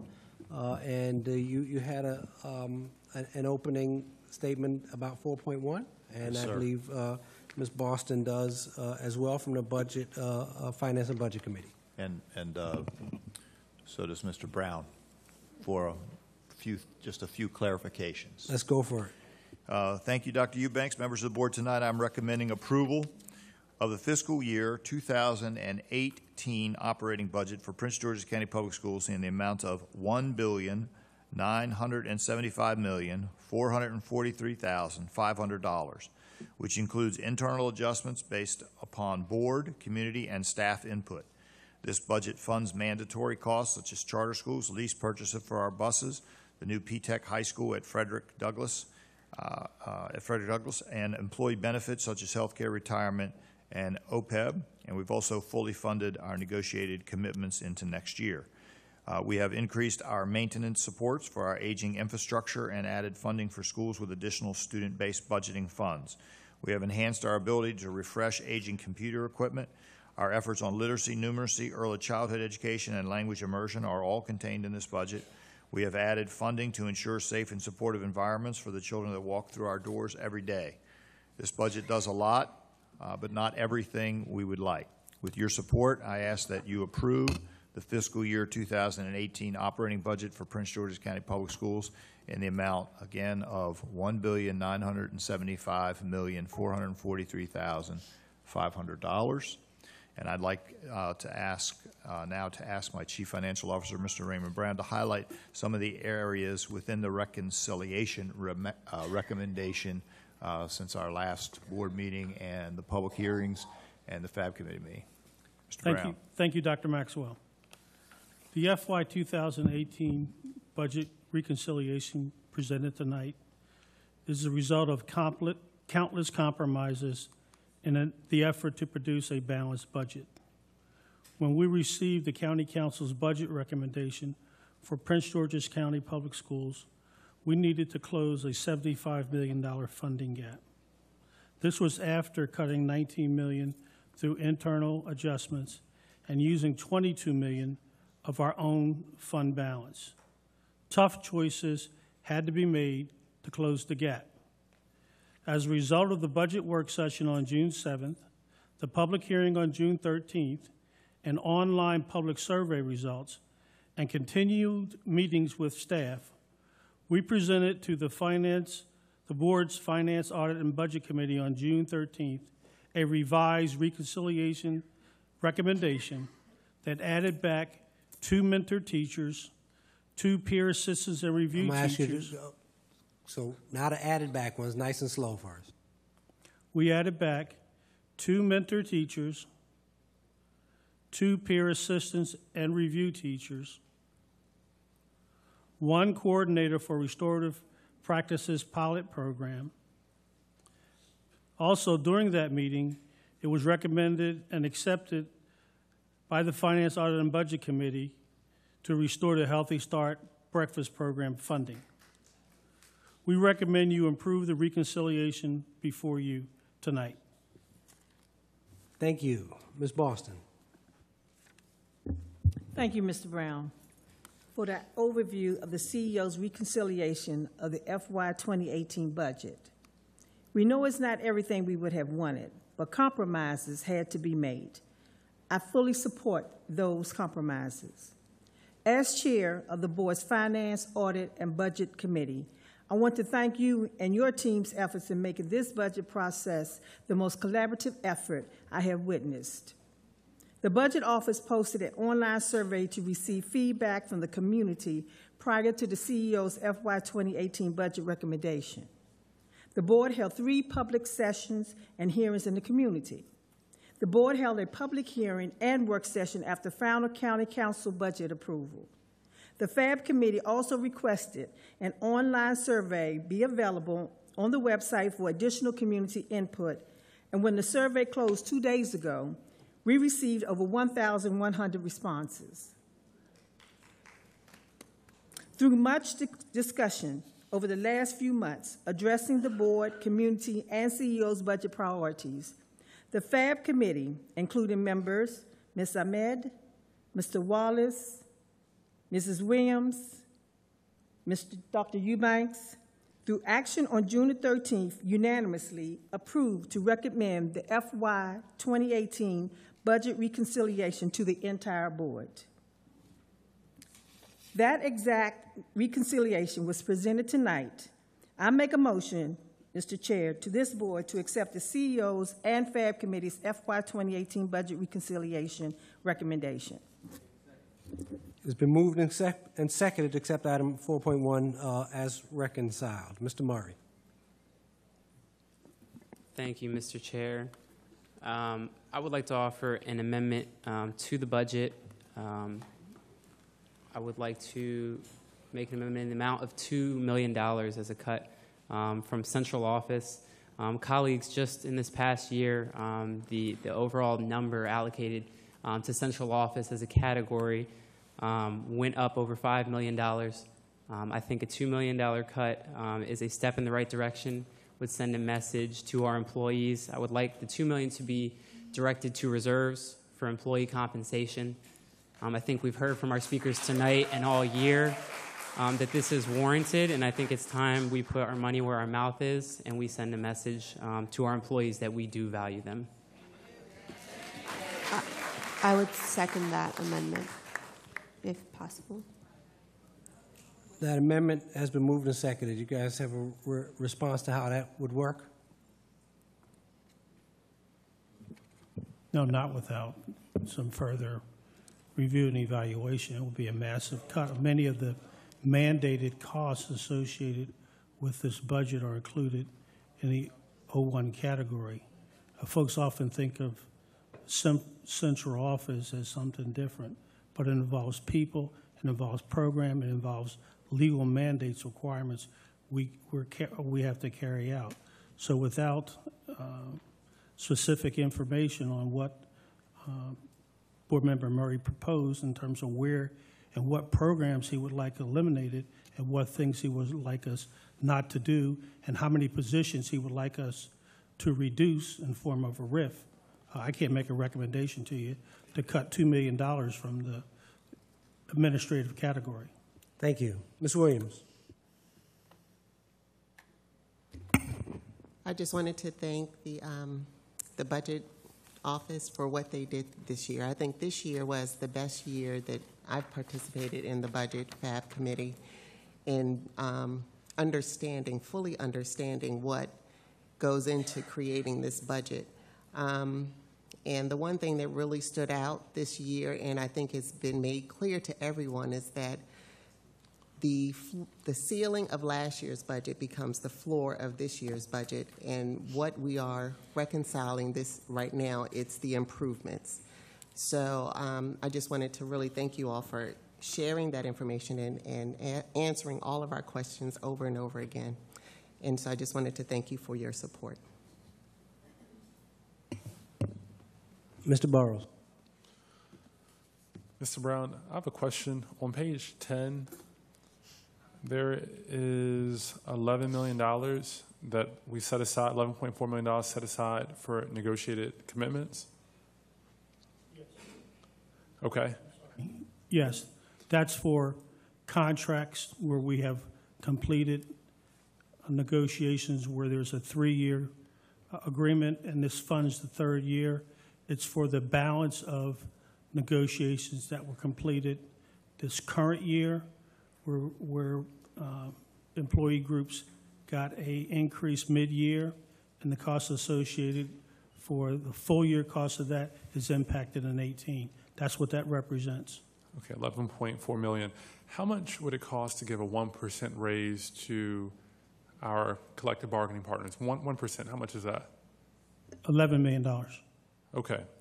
So there's currently $11.4 million. So roughly, we could conclude that this represents 1%. Yes, that's already committed to contracts in place. And so I guess, colleagues, we have a $2 billion budget.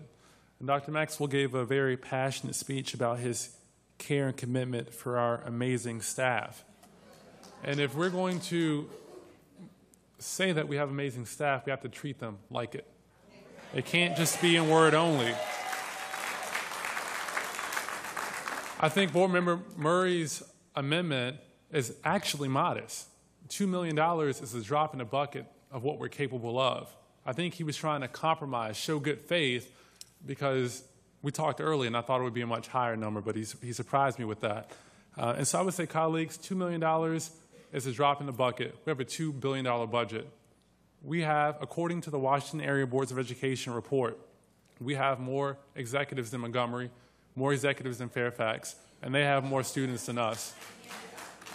And so I'm not saying that we can do everything, but surely we could find $2 million in a $2 billion budget. I yield back.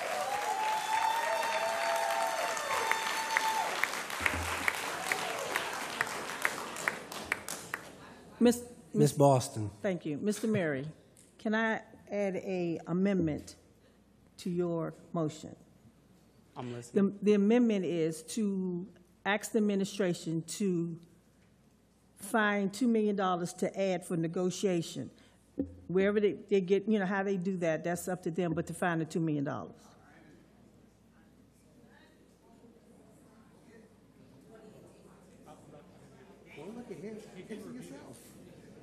You're asking for $2 million, and I'm asking us to direct 1 second to think. To find that $2 million. Yeah, I'll support that. Thank you. So it is now amended to say we're going to find $2 million to add additional to contract negotiations. Ms. Quinteros-Grady. I just wanted to ask my colleagues, why is it that they don't come to the FAB meetings when we can discuss this and be prepared? I'm just curious, because I think it's great that you guys can sit up here and decide, check, when we've been discussing, and it'd been great to have your ideas and input when we're having the meetings. I mean, we value your input. I mean, it's part of collaboration, and we think it'd be great. Ms. Ahmed sat here and said to me, things are going really good with the FAB committee. So I was just curious. I mean, it's great, and I'm glad, Ms. Boston, that you had your proposal, but I think, you know, a lot of work goes behind this budget, and so it's great that you guys get the cheerleading going on for you all, but it's good for you guys to show up and do the work. Y'all can boo me all you want, but there's a lot of work that goes behind that. And that's why I'm asking, where were you all when we were discussing these issues? Excuse me, please, audience. Please, audience. Thank you very much. Thank you very much. Thank you, folks. Ms. Eubanks. Call the question. Question's been called. Could you please call the roll on this amendment? The motion is to find $2 million from an appropriate place in the budget to add to contract negotiations. Motion to amend item 4.1 to add $2 million to the reserves for employee salary negotiations. Ms. Ahmed? Aye. Dr. Anderson? Mr. Blocker? Oh, I'm sorry. You can't vote on it. I'm sorry, Mr. Blocker. I'm sorry. Trouble. Oh, Ms. Vossen? Mr. Burrows? Aye. Ms. Eubanks? Ms. Hernandez? Aye. Mr. Murray? Aye. Ms. Quinteros-Grady? Aye. Ms. Roach? Aye. Mr. Valentine? Mr. Wallace? Ms. Williams? Aye. Dr. Eubanks? Aye. 12. Thank you. The motion carries. I want to make a motion. Just give me 1 second. We're now back to the main motion.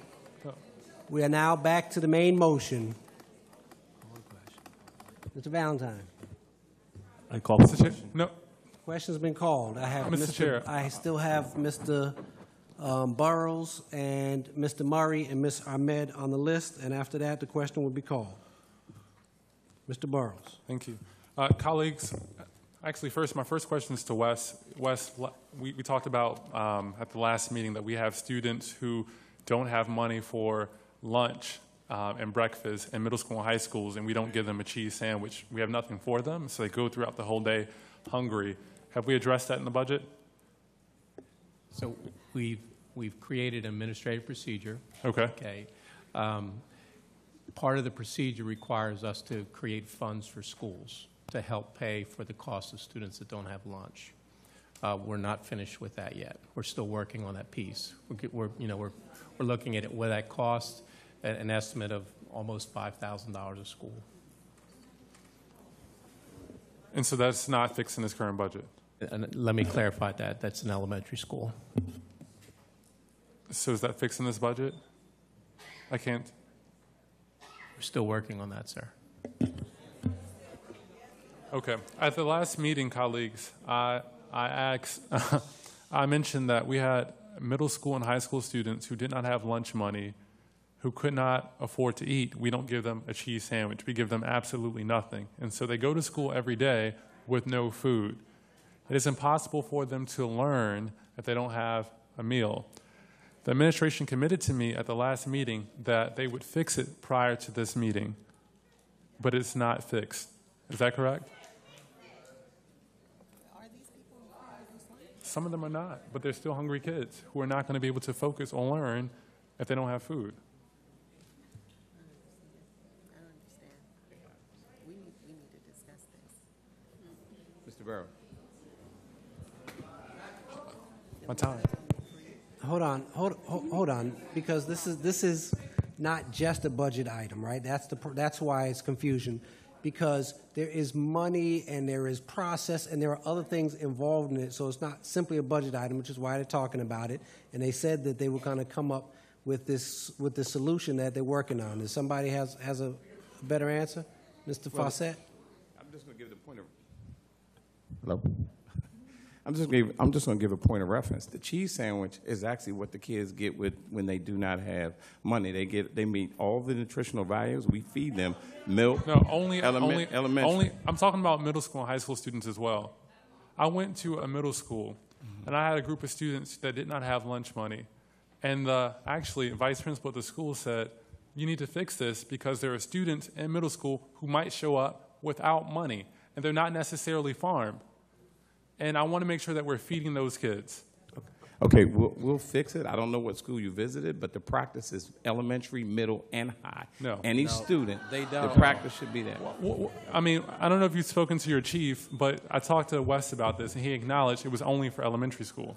So, Mr. Burrows, the administrative procedures takes care of all students that are on reduced lunch. All students that are on free lunch are already taken care of.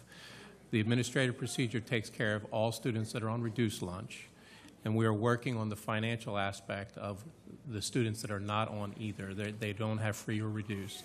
Okay, and Food Services has provided an estimate of what that would cost annually per year per school.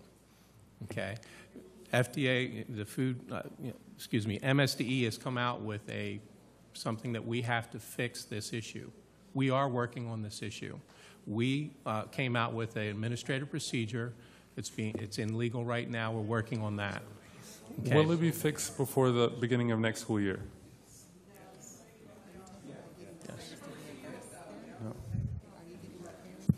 I cannot listen to you. And Thank you. I appreciate folks' enthusiasm, but please don't yell out. Thank you very much. Will it be fixed? The question was, will it be fixed for the beginning of next school year? So my understanding from the last meeting that we had a few days back, it's not like we're just ignoring the issue. It does take a little time to get things finished, and it does take a little time to, have, administrative procedures reviewed and go through the process. But free students, obviously, their meals are taken care of. Reduced students have a smaller cost, but still have a cost. And what we have already agreed to in the work that we've done in the 2 weeks since the last board meeting is agreed that we will 100% fund free and reduced children. We still have a smaller group of children who are not in free or reduced. Their families make close enough, or at least within federal guidelines, enough money to afford a full-price lunch. It's for those children that we're still working to figure out how we create a fund that will reimburse schools so that principals and teachers and others don't have to, take it out of their own pocket for those children. And it's that last little bit of the work that we're working on. Thank you. So I'll trust, Wes, that you're going to fix this before next school year. Colleagues, one of the other issues that I raised at the last budget meeting was that Dr. Maxwell removed $800,000 for funding advanced placement courses. I want to thank the board for adding $500,000 to cover our free and reduced meal students. Thank you. When I went back and I looked at the guidelines for what it required to be considered free and reduced, in a three-person household, that's only $26,000 a year. And we have several families that maybe make $27,000, very different than families who make $100,000. And so I still would like to have a pool of money set aside for a student who is not necessarily free and reduced. Maybe they're one paycheck away, $1,000, $2,000 away from being free and reduced, so that we can still cover the cost of the AP exams for them. And so to cover every student, it would cost $800,000. Right now, we have $500,000, and all I am moving to add $200,000 to cover any student that might just be barely making it by. We know that we have some amazing students taking 3, 4, 5, 6 AP courses. That's $600. And when we talk about equity and access for all kids, there are students who will not take the exam because their parent cannot afford it. And we want to make sure that that doesn't happen. And so I move to add $200,000 to the AP test. I apologize, Mr. Burrows. The question has already been called. And no, so I buzzed in before. I buzzed in repeatedly. So the rule is the question, once the question is called, the people who are left still get to speak on the motion. But once the question is called, you can't change the motion. The question's been called. Mr. Chair, I buzzed in repeatedly before the question was even called. No, I actually buzzed in. I buzzed in while David Murray was talking. You buzzed in, and Mr. Valentine had buzzed in. He was next on the list. He called the question. So you and as the rules go, you, Mr. Murray, and Ms. Ahmed were still on the list. You can debate the question, but you can't change the motion once the question's been called. This is absolutely absurd, and this is ridiculous. I buzzed in the exact same time as Board Member Murray earlier, before Mr. Valentine buzzed in to call the question.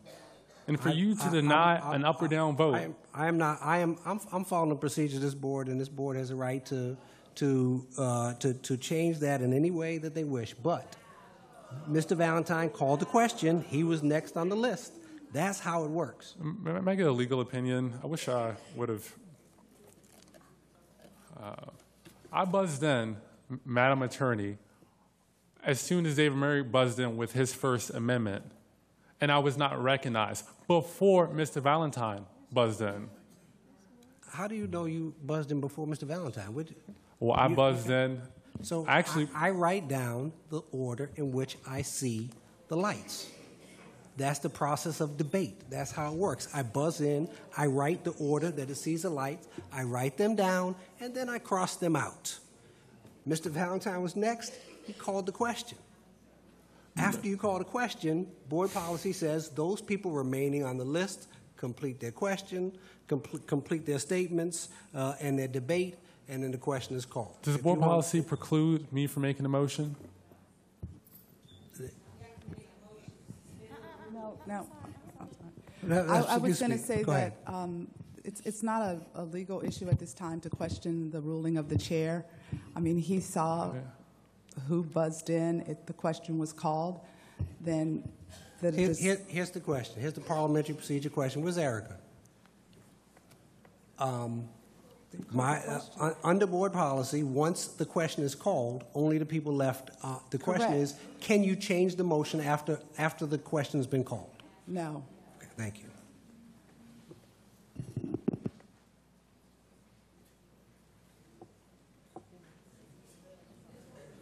So here's what I'm going to do. I'm going to have Mr. Murray and Ms. Ahmed continue with the debate as people continue to talk about this. And if I hear something different other than what is the rules, then we'll move forward.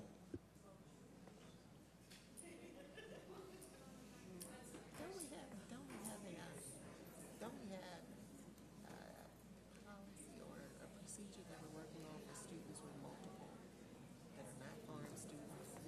This is not just for farm students. Mr. Murray, do you have something to say? Can Ms. Ahmed go before me? We're both going to speak. Oh, sure. Ms. Ahmed can go before you, sure. Okay, so colleagues, when we were sitting down here a couple months ago looking at the FY18 requested budget, we had approved a motion to add $4.25 million for maintenance. That was in addition to the $5.7 million in additional funds that the CEO's budget proposal had included.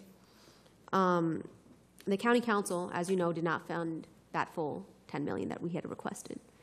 What they did do is add $5 million to the major repair category, and in the budget that's before us now, we have a little under $2 million in maintenance. What I would like to see is similar to what Ms. Boston had mentioned with the negotiations, a request for $3 million to match the amount that we had previously agreed on as this board, in our understanding that we want to ensure physically safe environments for our students.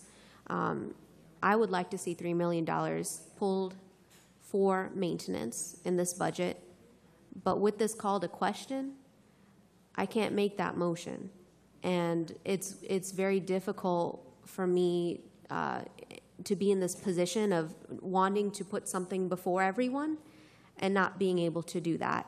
And so I would request that we vote to not pass this through so that we can have these extra amendments brought forward, the $2 million that David had proposed, the motion that I would like to, the amendment that I would like to propose, and whatever it is that Mr. Burrows would like to propose. This is a huge decision for us, and we ought to listen to all of the different viewpoints before making a final vote. And so this is what I would like to see. Thank you, Ms. Ahmed. Mr. Murray?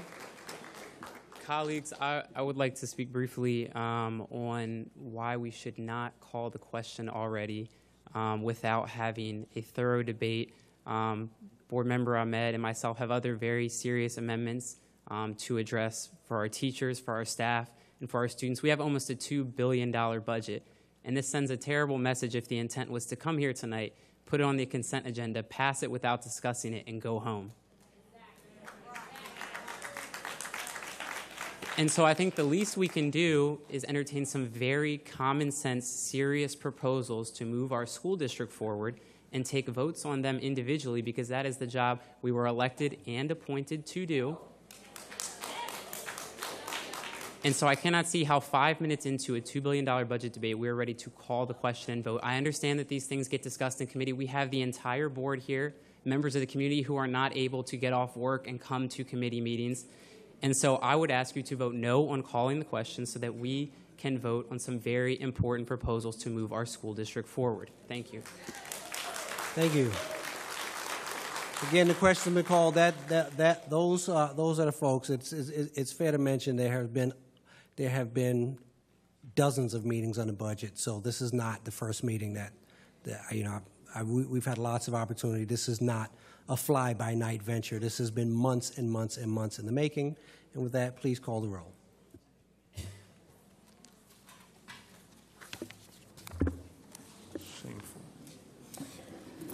Motion to approve item 4.1 as amended.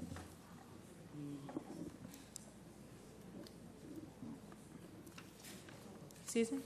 Call the roll, Ms. Berkeley. We're voting on whether the question is going to be called. No, we are calling the roll on the vote. You can't call this. No, you can't. I thought we have to vote on calling. No, you don't have to vote on calling the question. Okay, then no, the question's been called. That's it. Motion to overturn the rule, the ruling of the chair. The question has been called, and we're going to vote on the motion. Motion to suspend the rules. Second. So that we can have a debate on the budget. Been moved to suspend the rules. Second. Is there a second? Second. There can be no debate. It takes a 2/3 majority. Please call the roll on a motion to suspend the rules.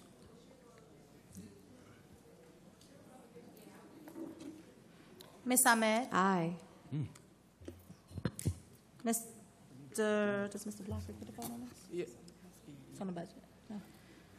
Ms. Is this a Boston? budgetary vote to suspend the rules? No. Board Member Blocker cannot vote on suspending the rules? It's not a budget vote.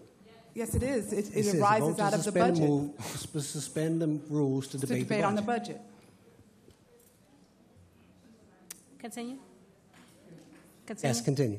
Ms. Boston? No, and let me explain something. I want to explain something. I have a right, and you need to get order. No, I do need to say something.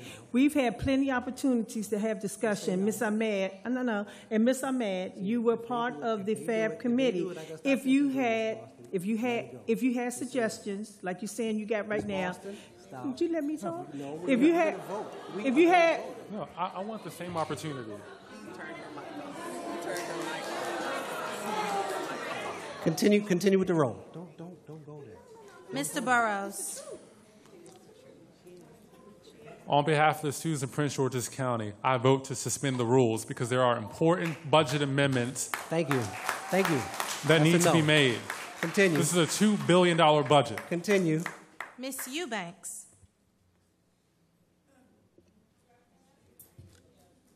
Motion to suspend the rules. No? Ms. Hernandez? No. Mr. Murray? On behalf of every single taxpayer, student, teacher, the 100,000 people that I'm elected to represent, yes on suspending the rules to debate the budget.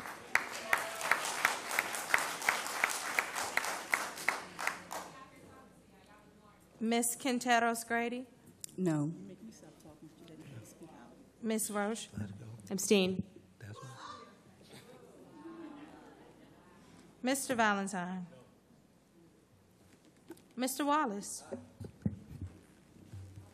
Mrs. Williams? No. Dr. Eubanks? No.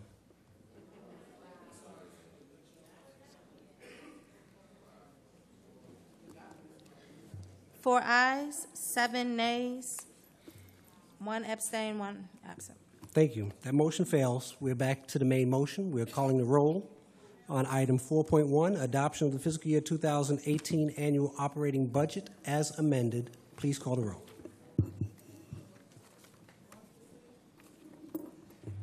Ms. Ahmed? No. Ms. Boston? Aye. Mr. Burrows? No. Ms. Eubanks? Ms. Hernandez? Aye. Mr. Murray? No, because real debate matters.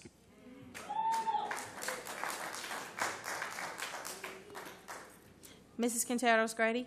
Aye. Ms. Roche? Aye. Mr. Valentine? Aye. Mr. Wallace? Mrs. Williams? Aye. Dr. Eubanks? On behalf of the integrity of the system, yes. 9 ayes, 3 nays. Thank you. That motion carries. Colleagues, we move on to item 6.0, governance, second readers, unfinished business. I yield the floor to Dr. Maxwell for an introduction of items 6.1 through 6.5 under governance, second readers.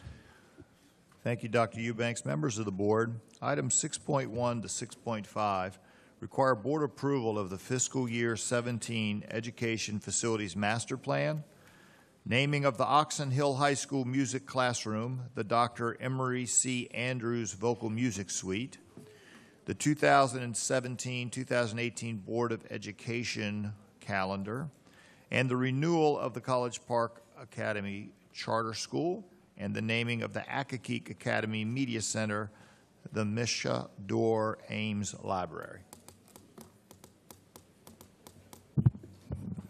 Thank you, colleagues. I'll now entertain a motion to approve items 6.1 through 6.5 under governance, second readers. I would like to It's been moved. pull for something to Okay, be. which one do you want to pull? 6.04. 6.4 has been pulled. 6.1 and 3 and 6.5. Yeah, go ahead. Yeah, we'll just pull it. It's easier. Are you playing games? No, Second. no. Pulling it doesn't need a second. So we'll go do I have a motion for 6.1 through 6.3 and 6.5? It's been moved and seconded to approve items 6.1 and 6.3 and 6.5. I assume this is for other things. Is there any further discussion? Seeing none, all those in favor, please say aye. Aye. All those opposed, say no. Thank you. I'll put now 6.4. Let's start with a motion. I'll take a motion to approve item 6.4 under second reader. So moved. It's been moved and seconded. Discussion, Mr. Burrows. Can the folks from College Park Academy come up? And delegate. So we have two very awesome delegates in the room. Delegate, you're here with College Park Academy, right? I am here. I didn't sign up to speak, but I am here in support of it. And then Delegate Justin Ross. So, wait a minute. Nobody come up. You can't call. How about you ask a question? You have questions. You ask the questions, and if there are appropriate people in the audience who can answer them, they'll answer them. Is there anyone from College Park Academy who could speak to my desire to? There was supposed to be some compromise or potential compromise related to the 35% catchment area. And I want someone from the university to respond to it. I know that Mr. Lowe tried to be on the phone, but he couldn't be there. I will. No, I think Dr. Lowe is presenting right now. Dr. Lowe is presenting right as we speak. And he wanted to be here himself, but he could not. Thank you very much. My name is Justin Ross. I'm from Hyattsville. We got a couple people up here. Dr. Lowe was on the phone actually for a couple hours in hopes of being able to answer this himself, and he apologized for not being here. I'm on the board of the College Park Academy along with the folks here and the executive director, and we feel very, very confident and thank the University of Maryland and the school system for an incredible partnership. We appreciate the comments of the entire board and the administration, and to school member Burrows, who I think has some thoughtful comments, and I think that in looking at the question about the catchment area, particularly the concerns about making sure that this was there was equity for kids that are free or reduced lunch, I think it raised a very good question. And Dr. Lowe and school all thought so as well. In looking at the data, as you see, you may have in front of you, the farm rate for the feeder schools that we're talking about for the catchment area is actually 75%, higher than the school system average, and more than twice the rate of College Park Academy, and more than twice of any other charter school in the system. So while we certainly appreciate the, I think it was very thoughtful, and appreciate the comments, and it allowed us to sort of go back and take a look. And we think that what we have in front of us is what's been negotiated, and we appreciate the opportunity for. We ask for your kind support tonight. Colleagues, just to once again share some of my concerns about the catchment area. College Park Academy is a fantastic school, and I'm very proud of the work that you're doing. A brand new 50,000 square foot state-of-the-art showcase facility. Students that attend College Park Academy will have access to internships on the University of Maryland's campus and can earn up to 60 college credits while still in high school. This is an amazing opportunity. My concern by creating a geographical preference area is that some kids will have greater access than others. And when we talk about equity, and we talk about Prince George's County, I think every student should have the equal right and the equal opportunity to be admitted to this fantastic program. I would say, yes, your current geographical preference area has a 75% farm rate. When I look at the census data, University's Park household median income over $130,000. Berwyn Heights, almost $100,000. College Park is $57,000, but 62% of the folks in College Park are students on the University of Maryland's campus. And so my concern is we don't have data for all of those hundreds of students that are not a part of our public school system. The only data that you have to say that the farm's rate for the folks that you represent are our current students. But as you and I both know, there are students that do not attend our public school system that would have equal access to this program. A few weeks ago, I emailed our lawyer here, and I wanted to know if it was possible to reserve or to weight farms within the catchment area. You're telling me that 75% of your students in this catchment area are farm. So you should have no problem whatsoever in weighting so that 65%, which is the county's farm rate, free and reduced rate, for that 30, you shouldn't have any problem meeting that. And I know I'm rambling because I'm watching the clock, but essentially, colleagues, what I would like to propose, and I'm going to make the motion because I'm not sure if it's going to be cut off with previous question. I would like to move for this board to weight the farm category in the 35% catchment area so that it meets our school system demographics. The folks at College Park are saying that their current farm demographics is over 75%. Prince George's County Public Schools, 65% of our students are on free and reduced meals. And so they should have no problem. It is possible, it happens in other jurisdictions, for us to weight 65% of their 35% to ensure poor kids have a shot at getting into this amazing school. That is my intention. That is my goal. I would like the board to vote on it. I think this is a compromise. I don't like the encatchment area at all, because if College Park does one, what stops Bowie from doing one, or Greenbelt from doing one? They have. Excuse me? And There are tons of poor kids all throughout this county, in Temple Hills, Oxon Hill, District Heights, Capitol Heights, all throughout the county that don't have a municipality or a major institution to create an encatchment area for them. And so if we do it in this case, I think we will set a dangerous, dangerous pattern.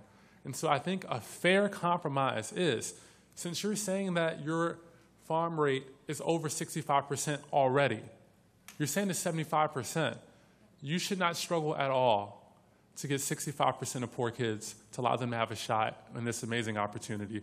So that is my motion. Second.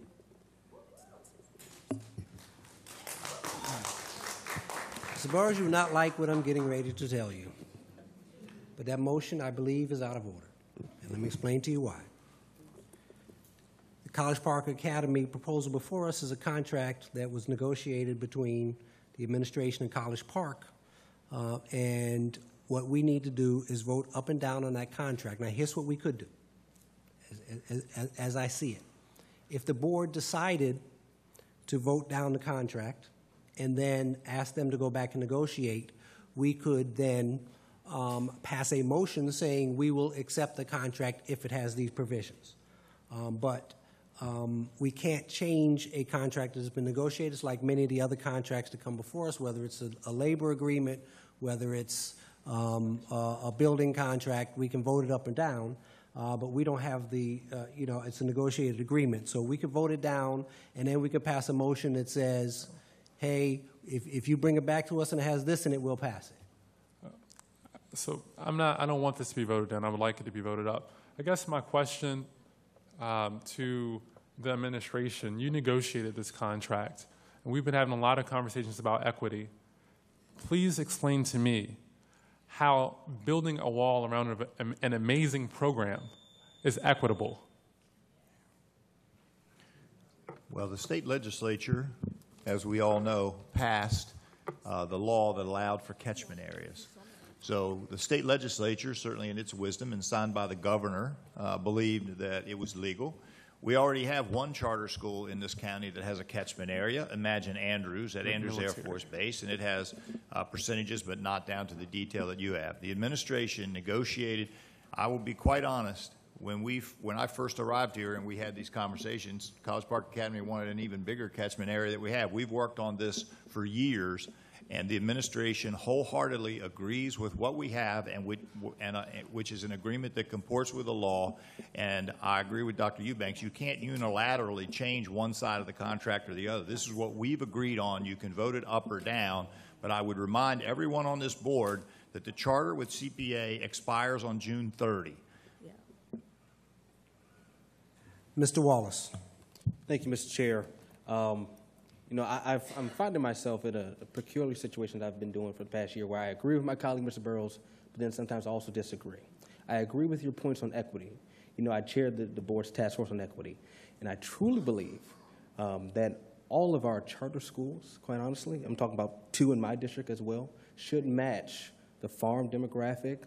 You say, in your motion, you said student demographics, which I would conclude that also includes special education. It includes English language learners. It includes homeless students. So I agree. And I think that conversation, while this is a negotiated contract, that conversation will, my promise to you, Mr. Burrows, that conversation about a weighted criteria for our charter schools will come up in the task force meetings. And I will personally reach out to you to get your thoughts on that. Thank you. I yield back. Thank you. I have myself, Maury, Quinteros, Grady, and Ahmed. And I do also want to address the issue of equity. Let me say I support the catchment area for the same reason I've supported a much bigger focus in this system around neighborhood schools, around the idea that so many people have come before us around boundary issues, saying they want their boundaries this way or that way so that their kids can go to their neighborhood schools. We already have a situation where we know and believe that that with the and we cut this catchment area explicitly to be sure that we would be equitable. But the equity issue around this is about access throughout the county. And part of what our job is, and a matter of fact, I would ask, part of it is when you look, in order to provide equitable access to everyone in the county, giving, opening the school to everybody is not the way to do it. Making low-income parents from District 9 pay for a bus to drive all the way across the county is actually the opposite of equity. It's inherently unfair. What you need to do is provide quality services in their neighborhood, like the quality services in College Park. And that's why I'm excited that we've been talking with College Park Academy and the administration about how you do that in our own schools. The other part is you don't keep, we don't have an expectation that University of Maryland should run 10 charter schools. That's not the opposite. The purpose of charter schools is for us to learn from them, to study the innovations that they are developing, and then to replicate them in our schools. So I've talked a lot to folks in the administration. I would ask you to join me in this, that our job is to study College Park Academy, look at the innovations and how it works, and replicate that in schools where students don't have access. And I know we've talked about that a lot and agreed to try to work on a study around how that works. And we've agreed to that, and we've talked with Dr. Lowe and other members of the College Park Academy community, and we are fully committed to that as well. Thank you. So to me, I don't have a question other than the fact that I'm going to support this motion for the reason that I think we're going to look at the great work that you're doing, that we all agree, no matter what, that is there, and make sure that we replicate it and make it available to students across the county. That's our job to do as equity warriors, and I'm going to make sure that we do it. Mr. Murray. Thank you, Mr. Chair. I am, alongside Board Member Burrows, very supportive of College Park Academy. Got off the phone with Senator Rosepep on the way up here tonight, and my question is around similarly what Board Member Burrows is saying, which is that if the free and reduced rates are so high in the College Park catchment area, what is your reasoning behind not making sure that those rates mirror the county? Because for me as a board member, I'm trying to protect our most vulnerable students and our most vulnerable families, and so I can't see why we wouldn't want to put that guarantee in place. And so I'll open that up to any of the esteemed guests and honestly need an answer to that question. Hi, I'm Dr. Ortiz-Brewster. I'm the Executive Director of College Park Academy. I'm also part of a large group of founding members. I have helped, as the principal, the founding principal as well, have sat in on numerous admissions meetings with parents. Many parents, many students get in from different districts. It breaks my heart when they come to these admissions meetings and they can't afford the transportation because they live so far away. So one of the reasons I'm excited about this catchment area is because I truly believe that if these 6 schools have 75% farms, that is going to increase our farm rate. If you look at the statistics, if these 6 schools are closer to get to, these kids will have more of a chance to come to College Park Academy than other students. We have a large bus that comes from District 8. But these are our wealthier students, because they need to afford a $300 to $500 bus a month to come to this school. So if we have closer schools that we can feed from, I believe our farm rates are going to go up, which is going to be more significant than any charter school. Thank you. And I could have been a little clearer. I'm in support of your catchment area, and I'm speaking specifically to putting a requirement in that we match the free and reduced rates inside of the 35%. Those students will then all be local. They will not have the burden of transportation from South County. And so we're saying the same thing. You are saying that you're going to meet the rate. I want you to meet the rate. And all I'm saying is let's put it in writing if that's what we agree on, because that's what I'm hearing. So again, Dr. Lowe is not here. We are basically only speaking on behalf of the actual proposal that is in front of us. I understand. I don't intend to vote no on College Park Academy, but that is frustrating when this wasn't raised tonight. This wasn't raised last week, 2 weeks ago. Board Member Burrows has been asking urgently and kindly for a compromise for well over a month, and it doesn't seem to be a compelling reason why not to compromise when we are already compromising by allowing the catchment area, which is something that we originally didn't want to do.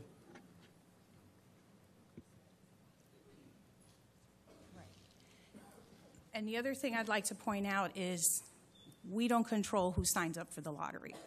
So there is that fallacy out there that, any student can apply. So Right. it's all basically, I it's a understand lottery. that. So Why we wouldn't don't know. why wouldn't poor kids want to go to a good school at the same rate as wealthy kids? Well, we have 612 seats. We're not going to be able to have every single child. So we have been thinking about this, and we want to affect change in the state of Maryland and in Prince George's County. So we are committing to talking to other organizations that want to open other schools that have our same model.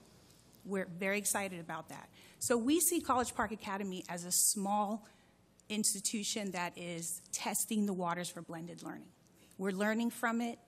We are developing a professional development series right now with the College of Education and the College of Business. We want to train teachers and principals about this model. We want to affect change that way, because the bottom line is we are not a charter organization like Imagine or the Imagine Foundation. We don't have that type of funding. So what we want to establish is a school that everybody learns from, and then we can help with consultation. I'm actually very excited about that, to be able to consult and maybe put this program into existing schools already to strengthen those programs, or to just give a different option in these programs. I think that's the better way to do that. And again, I don't have a single critique about the school itself. I'm very supportive. If any of the other guests that are here tonight would be willing to answer, it would really help myself and other members of the board to hear about that This specific is, how are you? Jocelyn Pena-Melnick. How are you, Delegate? Good afternoon. Good evening, actually, already. So I want to thank you so much for allowing us to speak with you. I came because when this academy was just a concept, I was on the city council in College Park, and I was on the council from 2003 to 2006. I've been a state delegate for 11 years. The reason why this is important is, and as I stand here and I hear the arguments about equity, in Prince George's County, we have all kinds of schools, right? Not only do we have the regular public school system, but we have the Academy of Health Science. We have the Academy of Aerospace Engineering and Aviation Technology. We have career academies, creative and performing art. We have dual enrollment where we, the General Assembly, put in a bill to make sure that kids are able to, in the 11th and 12th grade, are able to register for classes, and we pay for it, where basically they can go to a community college and be able to graduate with a degree. When we fight, our delegates, 23 delegates in the House and the 8 senators in the Senate, to bring back money for Prince George's County, which we brought over $1 million every year. You know what goes into it? A lot of times we are in those meetings, holding our votes, walking off the floor, raising hell to bring you money. So when we look at it, we look at it in a holistic way, not just that this is a school for special kids that live in College Park. No, we support Roosevelt. We support the French Immersion Program. We support the International Baccalaureate Program. Just like your 5 fingers that are all uneven, we are creating opportunities for all kinds of kids in our county, because we know that not every child learns the same way. I have 3 kids that are like night and day. I have an 18-year-old boy and a set of twins that are 16, and they're very different learners. So all these schools that you have here, you can make the same argument about equity with the French Immersion Program. You can make the same argument about equity with the Roosevelt Program. You can make the same argument about equity with the performing arts schools, because not every child can get in. Not every child gets accepted into the lottery. We are asking you, please, to approve this contract. Don't hold it. It is not often that you get a university that puts so much resources. This is a unique opportunity here, and I want you to look at it with that lens, that you have a university that is trying to work with us. Let's not deter others from coming to the table. And sometimes, yes, you have to give a lot to get something, and you start and you open the doors. And that is what I'm asking you to do tonight. Thank you so much.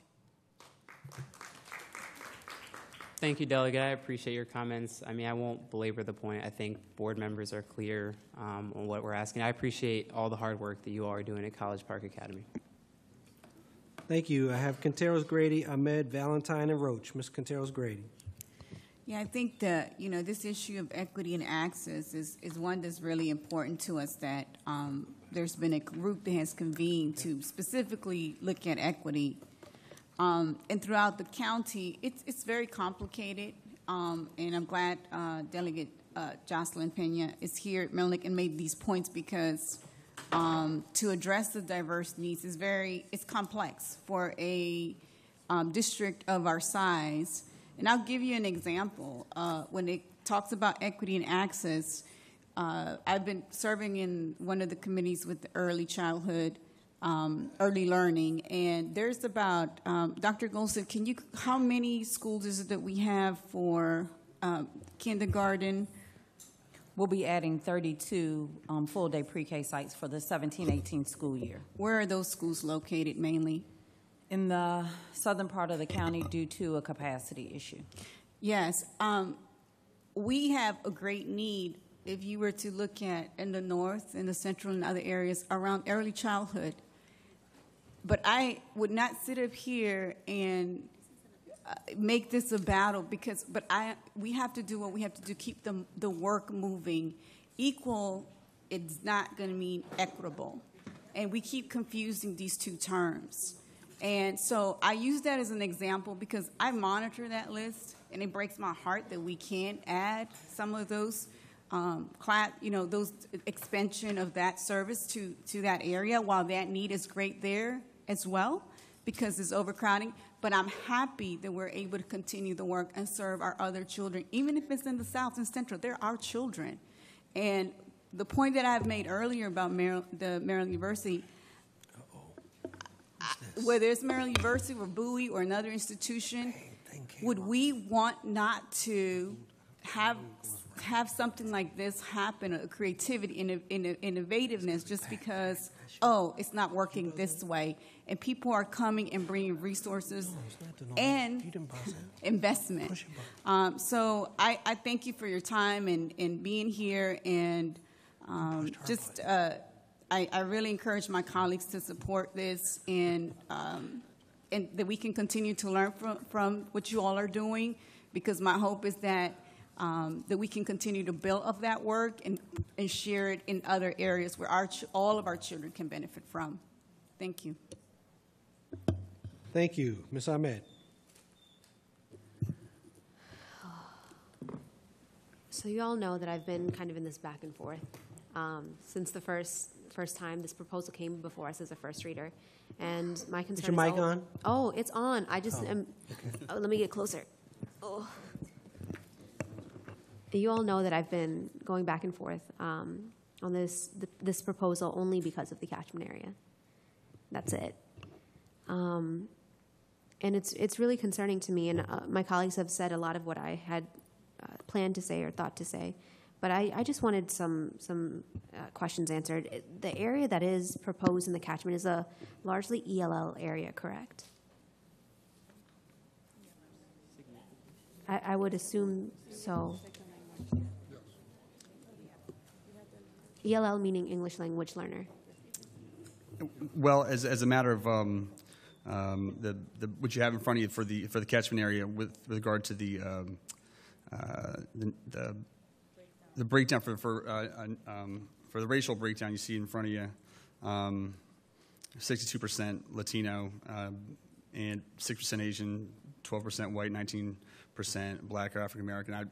I can't, with this in front of me, sort of assume anything beyond that. But so I think it's safe to say, for those of us who live there, that I think that's fair to say. I'm a board member and proud to be on this, but I defer if there were professionals in that could talk about the catchment area.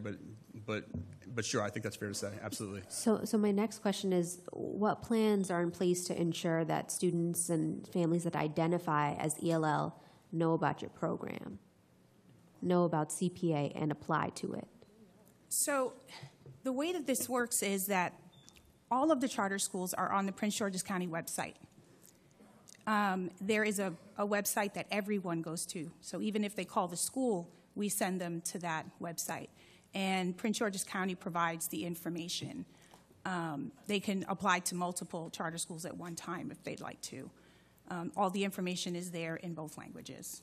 And I can, if I may add to that, we also have Casa de Maryland, which is the largest, as you know, immigrant social service provider. Is very much aware of it.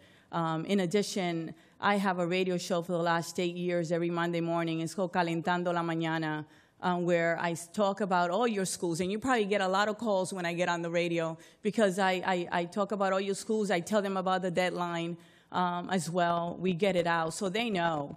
The community is very much aware, and it's a very mixed community. I wouldn't say it's, majority Latino, English as a second language, because you have College Park, you have Bergwijn Heights, you have University Park, you have the 47th district. So, but there is most of the immigrant community lives in I would say the 47th district, as you know, and the 20th district in the state of Maryland, in Montgomery County. As well as a little bit in the 21st, not as much as the others. Okay, so Dr. Ortiz-Brewster, are there any supports on the school level to aid in the recruitment of ELL students? Pero soy Latina, yo hablo español. So the beauty of this school is that we have several staff members that speak Spanish, so I'm always excited to be in the building to be able to support our families in 2 languages. Okay, one more question, or maybe 2. What are the percentage of students that are Latina that are currently enrolling? Do we have that number? With the current lottery? And is it lower than the county average? Is it higher than the county average? At College Park Academy currently, is that the question? Yes. If I understand the question correctly, it's 14%. At College Park Academy. So with the catchment area, I think it's also safe to assume that number is going to go up also.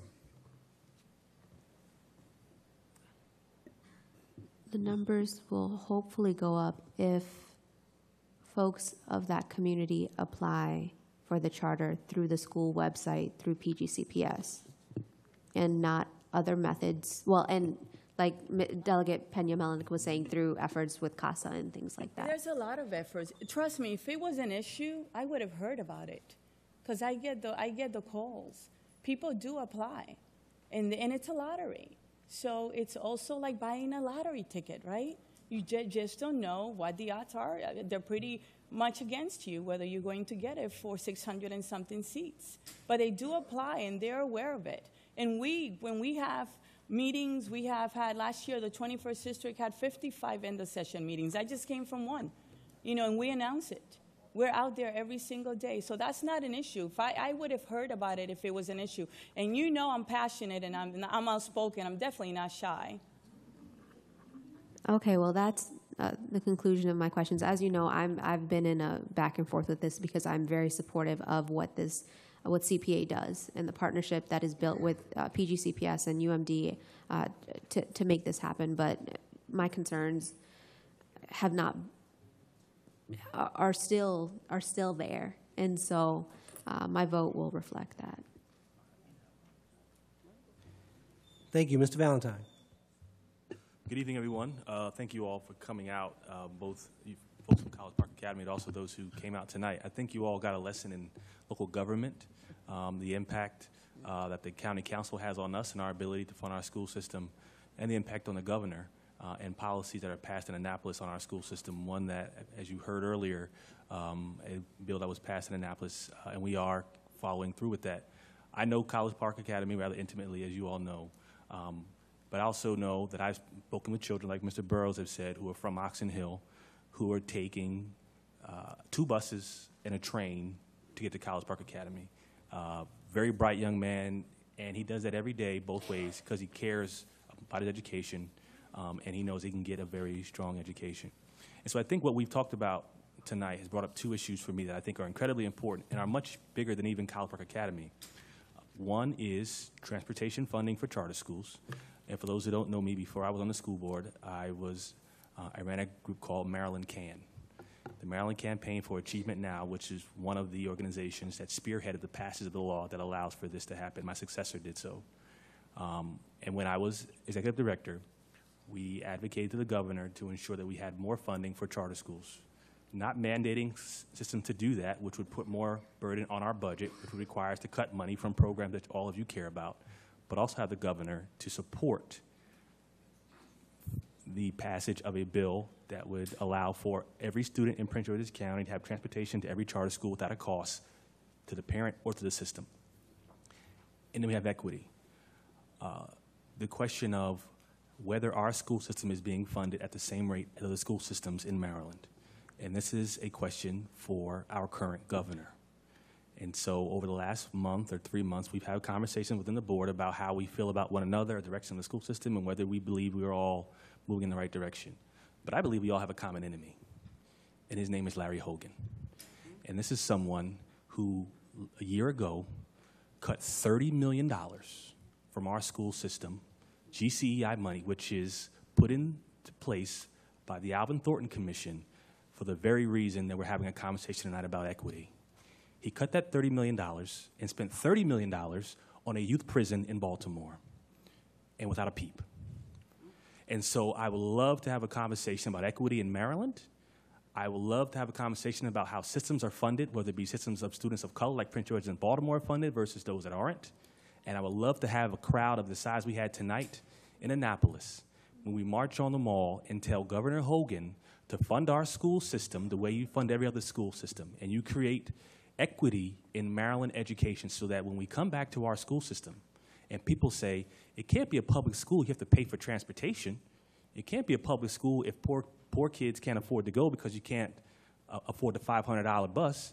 Well, guess what? We asked the governor for money to pay for charter school transportation, and he said no. He spent our money to districts who voted for him. And so let's question his ability to be equitable in how it is to support children of color, innovation, on all those things in Maryland. And so these things are incredibly important. I look forward to working with colleagues this legislative session, with you, Delegate Pena-Melnick, with you, sir, who I know spent a lot of time in Annapolis. And so let's have this conversation. If we're going to have it, it's not just Prince George's County Public Schools is the sole target. It's county government, it's state government, and it's Secretary DeVos, and it's Donald Trump. This is what I do for a living. I teach students at the Prince George's County Community College, local government, and federal government. And we have a conversation just like this. We can have an isolated conversation about education funding, but it all rolls downhill from Washington to Annapolis to Upper Marlboro to where we Upper Marlboro down the street. And so it doesn't happen in isolation.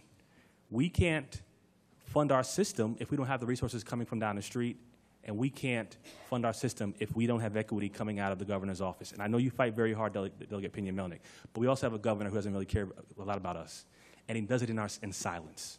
So let's have a common enemy. Let's all 14 of us come together and say, Larry Hogan, we will not tolerate that. Enough is enough coming from Annapolis. How about that? How about that? We can unite on that, can't we? We can't unite on Larry Hogan not funding our school system because we didn't vote for him. My child is as important as his child. And so let's have that conversation. And so let's talk about equity. Let's talk about funding, transportation, but let's talk about our common enemy. That's the governor of the state. Thank you. Thank you. Ms. Roach and then Ms. Hernandez. I also want to thank all of you for coming out tonight, and I was fortunate to be able to visit the school and really love what you're doing, and will vote for the contract. I just want to echo the issue of equity and what my colleagues have been saying about the farm rate currently at the school is quite a bit lower than the farm rate for the county. So, Delegate, it sounds like you have really creative and innovative ways to get attention for this. I would just encourage you all to come together, the board and your delegate and other people, to really track those numbers and make sure that as we add this catchment area with the 75% rate, that the number goes up. You know, we'd like to see that number go up next year, and for you to be able to share with us some of your strategies and ways that you're doing that to reflect the county demographics. And I just had a quick question around, I really do believe that schools should be resources to their communities, and this goal, the catchment area, will hopefully move towards that. Do you have any plans right now to open up the school as a resource to the community in the evenings or on weekends for families of students, but also not families of students, community members to be able to access resources or even take classes from UMD students who are perhaps tutoring at the school? Actually, I don't think people are aware that in the building that we are currently in is a rented facility from St. Mark's Church. It has been extremely difficult to run this program while you're sharing a building. We have done miracles with the amount of time because basically we have the building from 7 to 6. At 6 o'clock, we have to vacate. Then the church has their own programs. We have to beg and borrow time to be able to have a little basketball game after school or a dance on Friday. And trust me, it's a big part of my job to negotiate those terms. We are extremely happy that we're going to have a brand new facility, 50,000 square feet of a brand new facility on University of Maryland property. But what is more exciting about that is that we will be able to have access to this building 24/7. So I have parents coming already in droves to talk about programs. So, for instance, we're talking about STEM programs after school. We're talking about, a gentleman came to talk to me that is an award-winning engineer who has a program that's a coach, and he wants to move his team to College Park Academy on Saturdays. Of course, we would do that free of charge, and this program that he has, I believe, over 100 students from all over the county. So they wouldn't be just for College Park Academy students. We also have designed the building with 2 independent learning centers, so we have plenty of space in a big multi-purpose room to be able to open up the facility for other activities. So this is really going to open the doors for us to be able to offer after-school programs, before-school programs. We do have an after-school program called College Park Academy Plus, and we'll be able to really increase that now that we have this beautiful facility that can be open. So right now, the floodgates have opened with support from the university and from the community. We have the Raytheon building right across the street from us. We have USDA right next to us. They've already reached out. I was unaware that the Foreign Language Network is right across the street from us, and they're going to be joining us to do language programs in the summer, after school, and on weekends. So we're very excited about these things. So definitely have much more opportunity than we have in the past. Thank you. That's great to hear. And I think, not to put pressure on you all for this, but in the same way that you're a model for blended learning, I would hope that you can be this kind of model for being a resource to the community, and that will help us be able to better advocate for new buildings and funding for that, to have this kind of brand new buildings, to have more people come in. So like I said before, Dr. Lowe kind of refers to us as a flagship school. This is a place where we're going to practice. We're going to practice blended learning. We're going to try to teach other teachers to do this, but we're still perfecting the model ourselves. We're not perfect. But it's a place that we can at least try new things. And we did open our summer school program, online summer school program, to all Prince George's County students last year. So we had students attend. So I basically advertised it as, you can be a Phoenix in the summer too. So we want to open the doors for other students to be able to experience this, to see if this is a program that they like. And we hope that maybe their principals then would be interested and say, hey, let's put this program in my school. That's really the best way, I believe, that we can share this model with existing schools, and that way we can really reach a lot of students. That's great. I would just say, in the same way that you're going to be recruiting and promoting the school to the schools and the families in the catchment area, to do the same about the resources you just mentioned, regardless of whether or not they're students or not. So thank you. I'm really happy, of course, to have been promoted to the executive director position, because it's now giving me the opportunity of time to be able to go out and talk to the community. I do belong to some coalitions in the area, and I'm able now to do that. I'm working with the Office of Extended Studies as well as community engagement with Gloria Blackwell. And so we are planning lots of activities and ways that our students can also be part of the community. Great. Thank you. Thank you. Ms. Hernandez. Thank you. It's currently, I think, 9:50. So a lot of my comments have already been mentioned, and to include the comments that I made when this was on first reader the first time. And I echo a lot of Delegate Pena-Melnick's sentiments towards equity.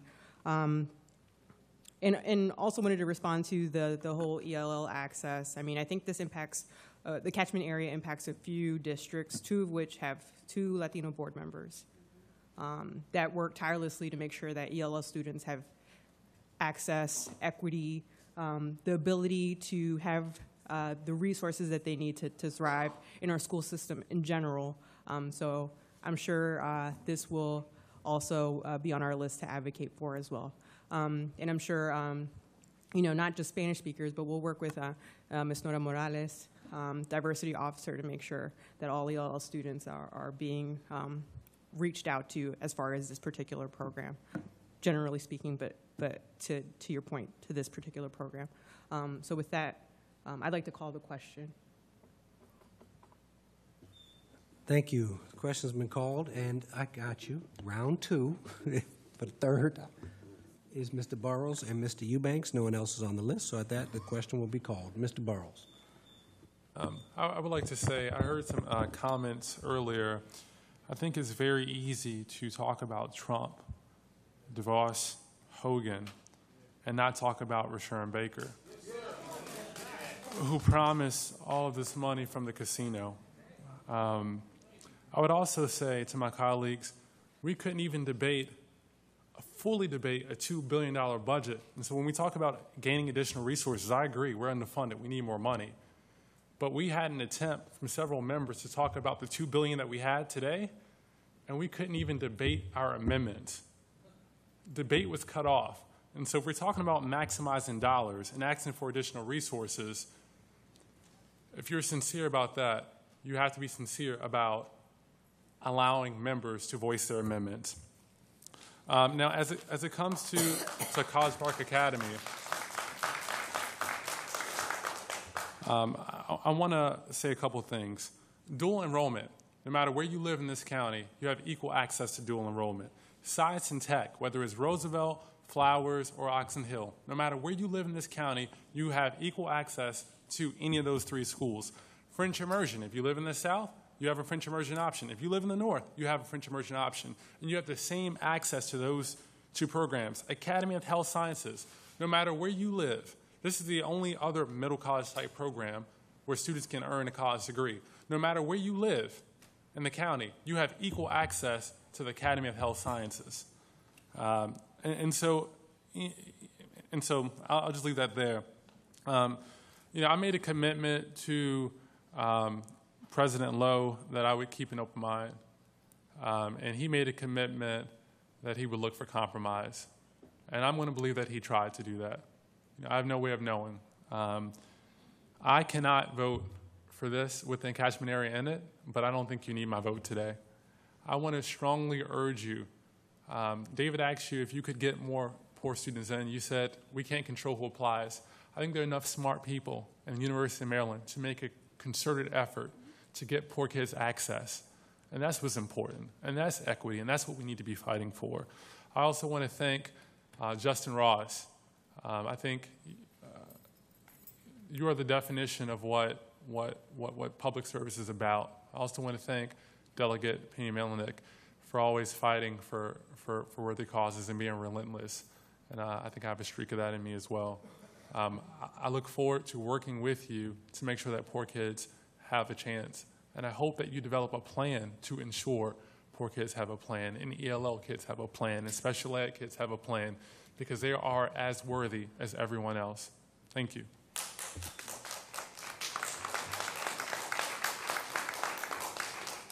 Thank you. And I not only agree with that, what my colleague, Mr. Burrows, but I challenge Mr. Burrows to join me in making that not their job, our job. It's our job to provide equitable access to all our students, no matter where they live. It's your job as a charter school to create innovation. It's our job to learn from you and replicate. So once again, in order to get equitable access, it's not about having one school to bus people all over the county. It's not about opening up another charter school in South County where we can't fill the seats in the schools that we got now. It's about improving the options and the quality of education in schools in the South. And I'm willing to work with anyone on the board and the administration to say, how do we take this model and build it in existing schools in parts of the county that need it. That's the access that I want to push for. And I want to just caution my colleagues about a couple things. Here's the interesting part about the catchment area. Everyone talks about equity in catchment area. When we ask you what your farm rates are, and we say it's less than the county average, it's an unfair comparison. Our specialty programs are less than the county average across the board. And there are a whole lot of reasons for that, and I've been wanting to have a conversation about choice for years around here that gets a lot deeper than this, right? The fact is, all of our choice schools have fewer farm students and are slightly less diverse than the rest of the county. The catchment area is going to make it more likely for College Park to be more diverse than most of our other specialty programs. So we're going in the right direction, not the wrong direction with this. And so I want to make sure that we focus on that and that we look at the fact, look, I'm willing to examine the lottery across the board, but right now we have a dozen programs that use the lottery or more? Yes, we do. So there's a dozen programs or more that use the lottery, and I think we only have one school that has a farm's preference. Right, and that's the Academy of Health And that's the Academy of Health Sciences for very specific reasons. So, I mean, we wouldn't put a burden on or extra piece to say somehow we trust you less than all of our other specialty programs. So we're heading in the right direction, and we have more work to do. We're going to learn from you, and we're going to spread the expertise and knowledge and innovation that you have across this county. And at that, with no other votes, I will put the vote with no other speakers, and we have closed debate, and I will put the vote before you on item 6.4, College Park renewal. All those in favor, please say aye. Aye. All those opposed, say no. Roll call has been called. Please call the roll. Ms. Ahmed? Abstain.